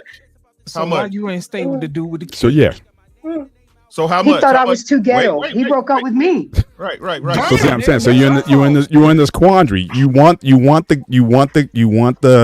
I mean, I'm gonna keep it guy. real with y'all. I'm not gonna lie. And we appreciate it. But I'm saying you want that guy who's going to be the virtuous guy, and But again, he wants things too. He was 63 years old. Come on geez. now. He had me home by 10:30. He picked me up at 8, and I was home by 10:30 already. I hope you're doing it at 63. Be honest with you, So Grace, hold up, baby. Grace, that's your pool. That's your pool right there. 63. That's your pool. 63-year-old old men that go home and watch Golden Girls. No, I can't do that. Watching MASH. So you want, yeah. Back again. Can I get in real quick? Go ahead, take it. Me and Grace are just alike, y'all. What? Me and Grace is alike. We just alike. We talk just alike. We act. It's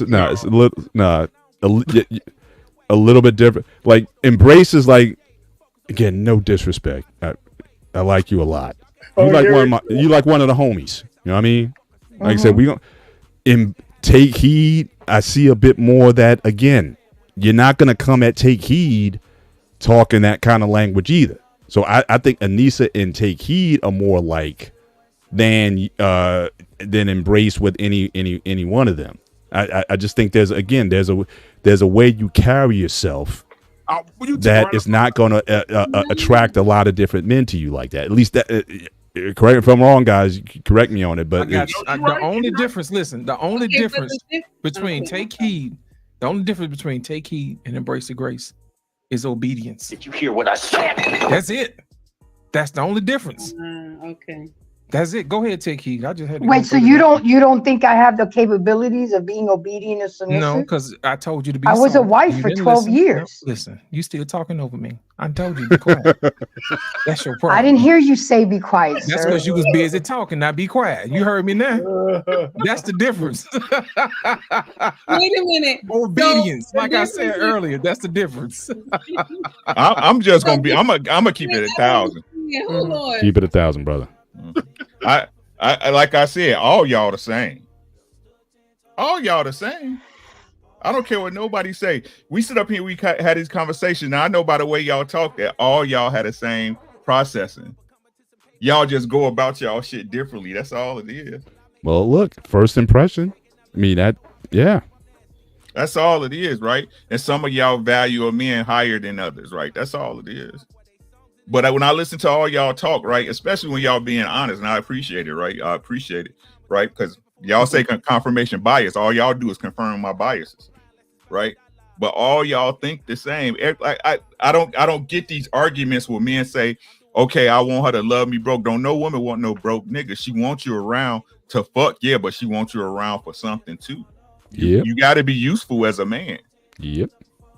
Right, we understand that. It's just that y'all understand that that's going to cost y'all something, where the modern woman believes it should cost them nothing. That's the only difference. But all of y'all think the same, right? Somewhere along the line, y'all got the lessons and figured out, hey, I love my man, right? And more than likely, it was a man that changed your perception for you. Is that fair to say? Well, I've always valued and respected men. That's never been an issue for me. I'm not always. It was in my 20s that I was like, I couldn't keep a man. And I have met some great men in my time, but I couldn't keep them. And I was like, why is this happening? And when I and y'all gonna be a little bit mad, but guess when I found out something was wrong? When? Tyler Perry had a show in Newark. Mm-hmm. Tyler Perry had a show in Newark. Mm-hmm. Medea go to jail. So I was up in the show with a cousin of mine who passed away, and had got these 2 hot tickets, $71 each. And he was in Medea dress, and he broke character, and he said just like this, ladies, do you want to know why? He talked in his voice, came out of Medea. He said, ladies, do you want to know why you keep running into the same type of man? And all the ladies said, yes, we want to know why. He said, because there's something in you that needs to change. And I went home and I ate that in my soul, and I cried, because I remember a brother I was dating for a long time. This brother said to me, you are kind, you are caring, but your mouth is your problem. That's what he said to me. And I was so angry. I remember slamming the door, and I said I never wanted to see him again. And then a couple years later, I met my king, all because I had a little trouble at the laundromat. And because he was acting like he couldn't put his clothes in properly, I walked over there to him and said, baby, that's not how you put your clothes in the wash machine. Just some kind words. Excuse me. Led me to find my king. Just some kind words. Now he didn't know I had a mouth until we started dating. Then he was like, you know what? You nice. You kind of heard the same words that this other man told me years before. Heard the same words, but I was already working on myself at the time. I heard these same words, and he said to me, I thought he was going to say we done, you know? But he said to me, I'm going to critique your mouth. You won't talk to me like you crazy. And I looked at him. I snapped my neck. He said, you can snap your neck all you want, but you my wife. You belong to me. You're going to be my wife. So you won't talk to me like you crazy. And I'm going to share something with you. My husband is not a big man. He is not a tall man. But in my mind, this man sits as a giant in my mind. Because he's the only man that can critique me, and I will close my motherfucking mouth. Clipped. So, there's a difference. There's a difference. But I still say me and Grace is like the same. And I got blessed to have a king. I still say we the same. I don't know. That's just my take on it. You can be. I mean, what it's going to take JT. I mean, somebody coming. It's going to take some obedience. That's what it's going to take. Somebody. I told you. It's going to take Jesus. Jesus going to have to come down. Jesus. Right, some obedience. You know. Did you hear what I said? That's all I'm saying. That's what's wrong with y'all. Y'all scared to say obedience. So I'm I don't have a problem with being obedient and submissive, especially to my man. I don't have a problem with that. You need to be obedient all the time. That way you don't be out of practice. So she Then we used to talk about that conditional femininity. Exactly. You know what I mean? It's like, exactly. So what, Talk your BMU, talk, I'm surprised you missed this, what Milani said in the chat. What she say, what? She said, thank God I'm still a virgin. Whoa! Melania ain't got that cookie. She put that cookie on the table. Yeah, she put that right in. Feel the power. Oh my! Look how beautiful that girl is, and she held that thing together. Good God Almighty! Praise the Lord. Somebody said you trolling. She says no, I'm not. She said no, I'm not. Note to self: do not ask no more questions to the crew, because Now we were very loving to you tonight. Melania shouldn't have a problem there. Let me tell you something. No, I think it's a Georgia thing, because I didn't have this problem in Florida. You know, I think it's the men in Georgia. And Matt, well, shit, ain't too many more men in Georgia. Exactly. Grace, let me explain something to you. I'm sucking dick. Listen, Grace, let me explain something. Meet your competition. Meet your competition, baby. Right there. Right there. To me, I don't look at it as her competition because I know she got it. She got it. You know what I'm saying? That's what it is. I know she got it. So I'm gonna step aside and let her get it. I don't get mad. They rolling them off the showroom floor. Man, just imagine Melania. A man marries this woman. He's the only one that touched her. The only one that been with just.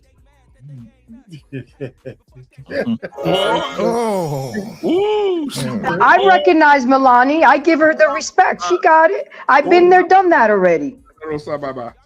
I don't hate, and I'm not bitter about it. Shit. Nobody said nobody about being bitter now. Be careful. But see, I don't see it. But I don't see her as competition, though. I mean, especially if she's a lot younger. Again, you just play in your. Now again, 63 might be a little bit out of the ballpark. I don't know if you necessarily need to be swimming in those lanes, but but you know what the point is? We didn't put that up there so we could tell Grace that's competition. We put that up there for all the fellas out there to say, yeah, there's still some left. Right. Man. Right. That's why that was up there. Right. And then she said the dudes that be trying to talk. Thank you, Arpain. 55, 60. I love that. Look at Arpain with his cape off.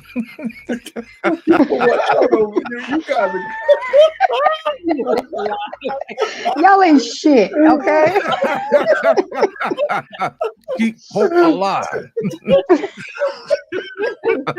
Arpain, keep that fucking cape on. Every time we get him out of it, that motherfucker puts it right back on. Look up at the sky. Listen, you like this nigga right here. You can like this nigga. Hey, we're gonna get y'all matching outfits so y'all can be Batman and Robin. Like, I still believe that we are the same, because I'm going to share something with you, Grace. I don't have femininity. I don't. I kid you not. I don't. Take heed. That's a lie. Take heed. That's a lie. I'm not lying. You know how? Take heed. What I tell you, take heed. I use. Take heed. If you tomorrow, if you say I'm not, just hypothetically speaking now, King, I know you watching, so this hypothetical. If Take Heed got on tomorrow on Instagram and say, guys, after several months and holding it a secret, my husband and I have decided to part ways. He's moved back to his home origin, and I'm going to stay here in Jersey. Your DM's going to look like the Declaration of Independence. Them niggas are coming. I'm trying to tell you right now. Shit. Okay. They're going to be blowing you up, Take Heed. I'm telling you.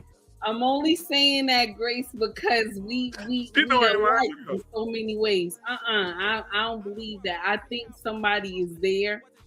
You just gotta put it in turbo speed, baby. Somebody is there. You just gotta put it in turbo. Oh yeah, there's somebody there. Because you listen, I saw your picture, Grace. You is dragging a wagon, honey. I saw your picture. Okay, she got that I can see why men want to touch on you, child. I'm telling you right now. I've never. That's not the issue. The issue is quality. I get quantity. DMs get filled every day. I want a quality man. You know. Why I'm telling you to put it in turbo speed, baby. Don't put it in turbo speed. I'm not saying go open up your legs and swing from the chandelier. I'm saying put it in turbo speed of finding out about this man. Put it in turbo speed to ask questions. And somebody who's still walking around with Timbs and baggy pants, that's not the man you need to be talking to. No. I was going to ask you, Grace, where do you hang out? Like, where do you? I don't. I work too much. So I usually meet people at my other job or online. because you gotta change that too. Okay, the library or something. Come on now, coffee You shop. get you something to drink or something. Yeah, get you a Powerade or something. You gotta change that too. Put on that freaking dress and go get you one of them lemonades down there. I'm looking at you different now. Maybe you in the I'm wrong looking at this round, different. baby. I need to go back to Florida. That's my thing. In Florida, I was good. I miss Florida. Georgia is not for me. What's good? Yeah, but what's you good? found nothing in What do you mean? Georgia. What do you mean? What's good about?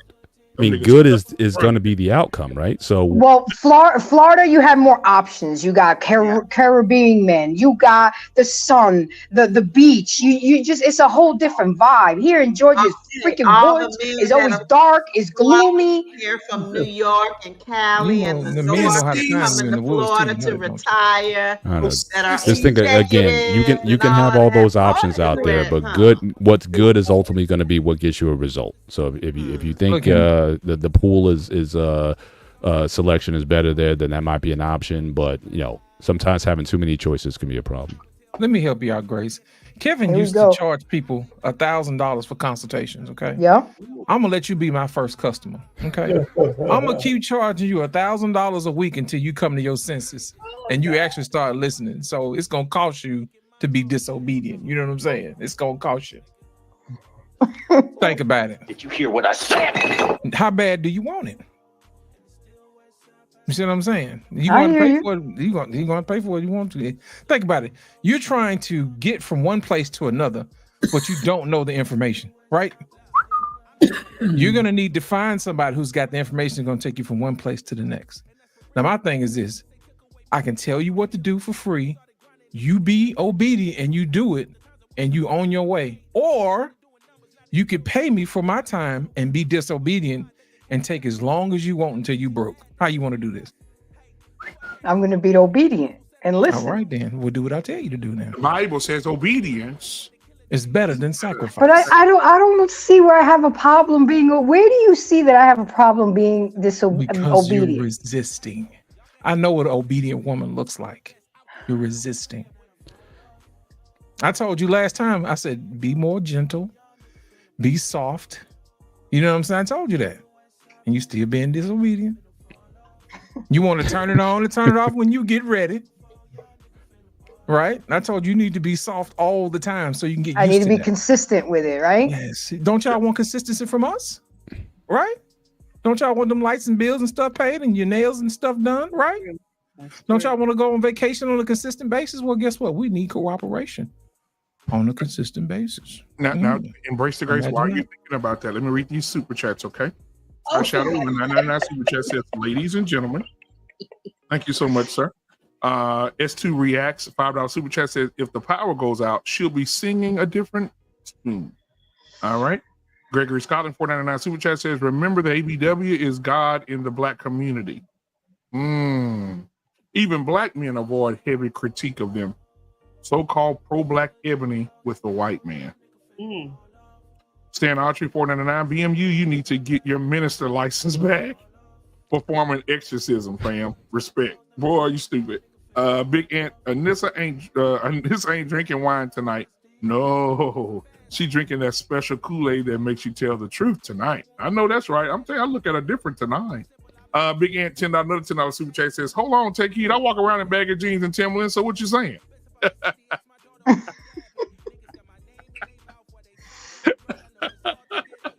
Might be a pookie. That's it, y'all. Thank y'all so much for that super chat. I'm gonna give y'all something. We can give y'all nothing tonight, man. I'm gonna give y'all. Listen, women out there, listen. If you don't hurry up and soup, what you said, take heed. You got to speed it up. You hurry up and buy now. Hurry up and buy. You hurry up, you buy now. Yeah. If you don't, hurry up and buy. In 10 years, you'll be like this.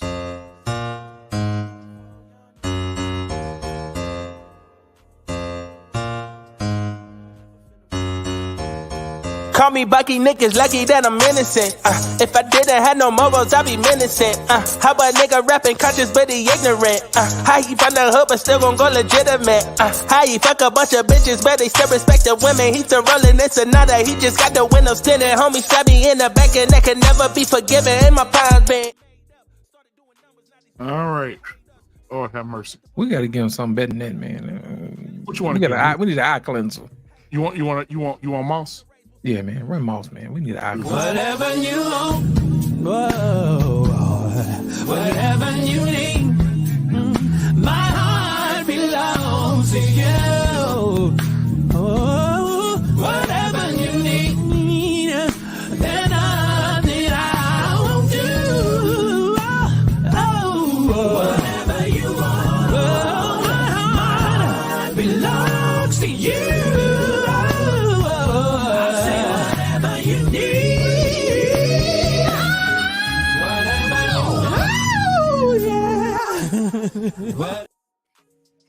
My God. Thank you. Embrace the grace, boy. You go find that boy there. You done. You good. You hear what he said? Whatever you want. But then guess what, Embrace? Right after the first date, you can have him in there like this. All right. Oh God! I ain't telling y'all shit no more. No más. No te voy a decir nada más. For Grace, you had him like this. I didn't. King Sean gone Barrington living all off. Yo, Mr. Levy, tell him something. That shit to me.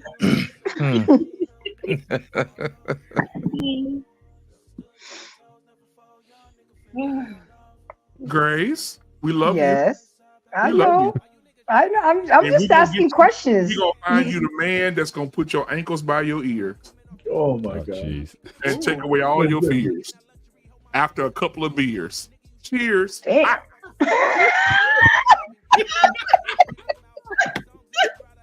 I mean, I was in a relationship. We broke up 3 months ago, so now it's after Sorry to 3 hear. months, now it's time to pick up again. The question is, hold on a second, because I think we should do this right. All right. Law and Order only has one person in the room. Listen. So the question is, do you have anyone you're interested in at the moment? I have somebody in mind. Oh, you do? Okay. Black, white, Hispanic, Asian. I only date black men So okay, so you like the chocolate bar.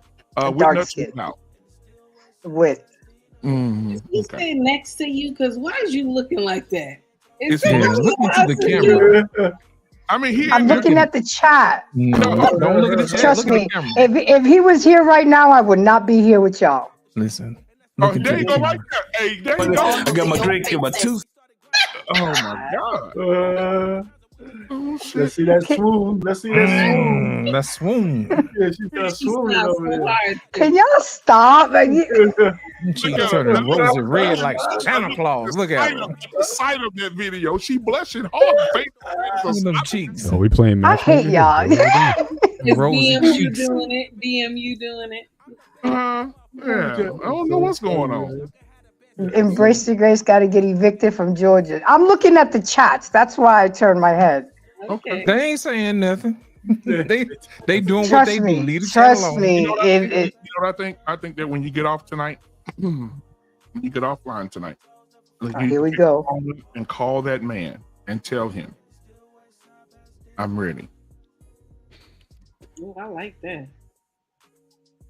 But isn't that masculine?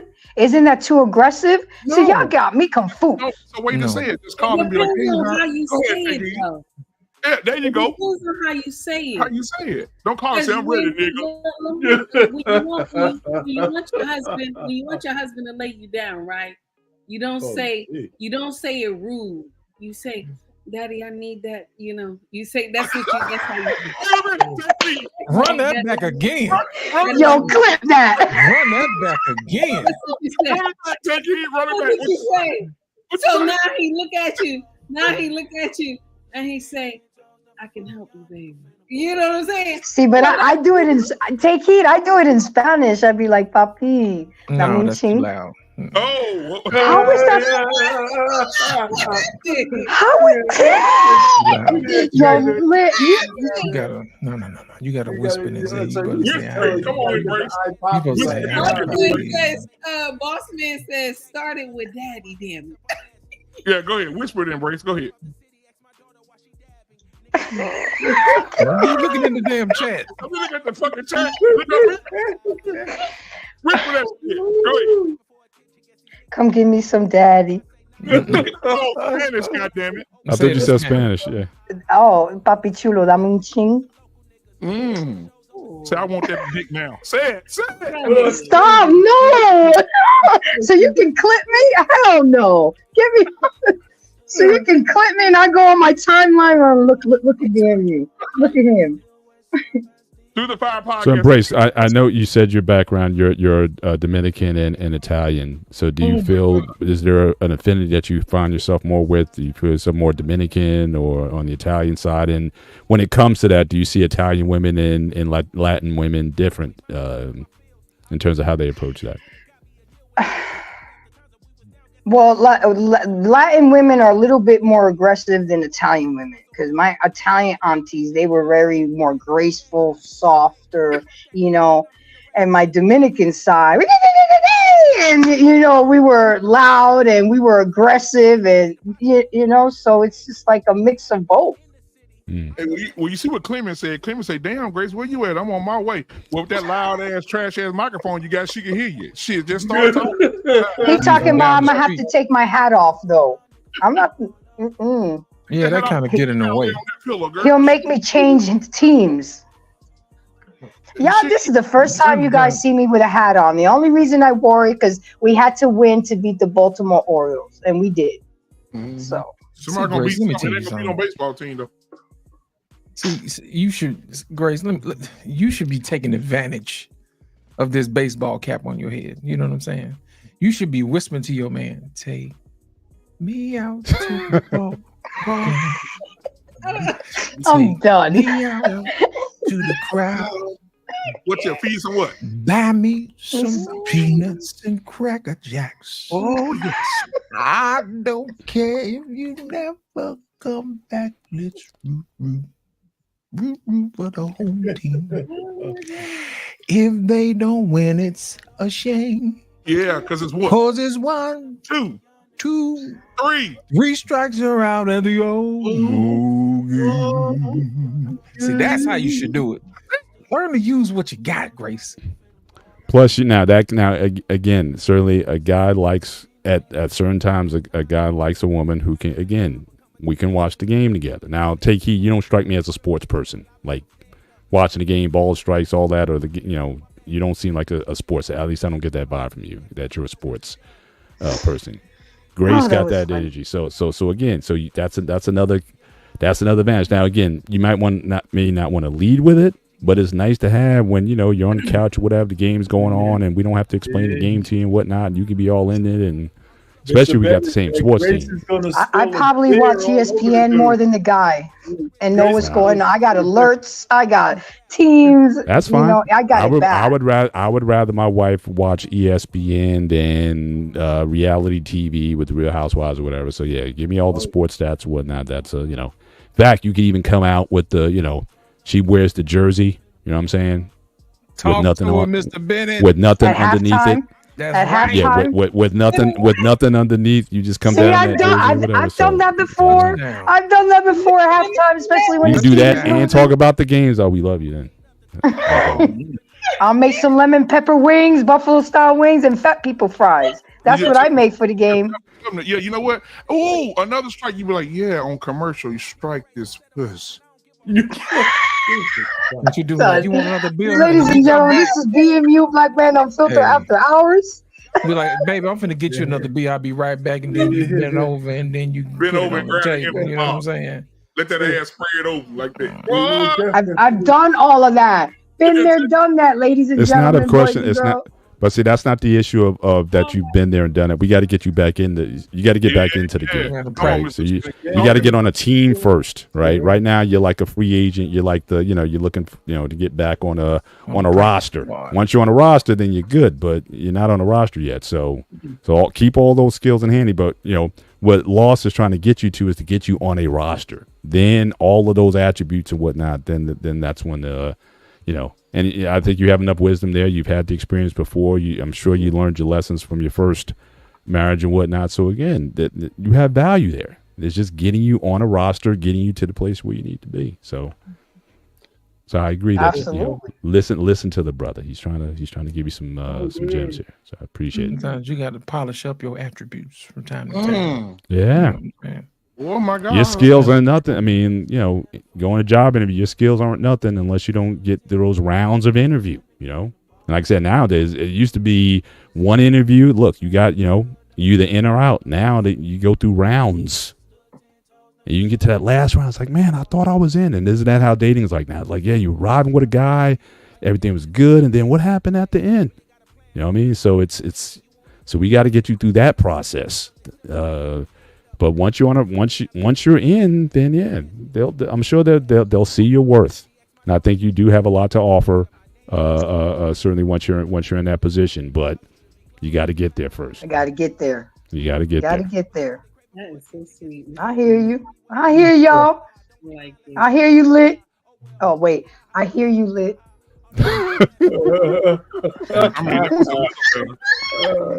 I'm gonna have to need a shock collar or something, when it's too loud. Oh jeez.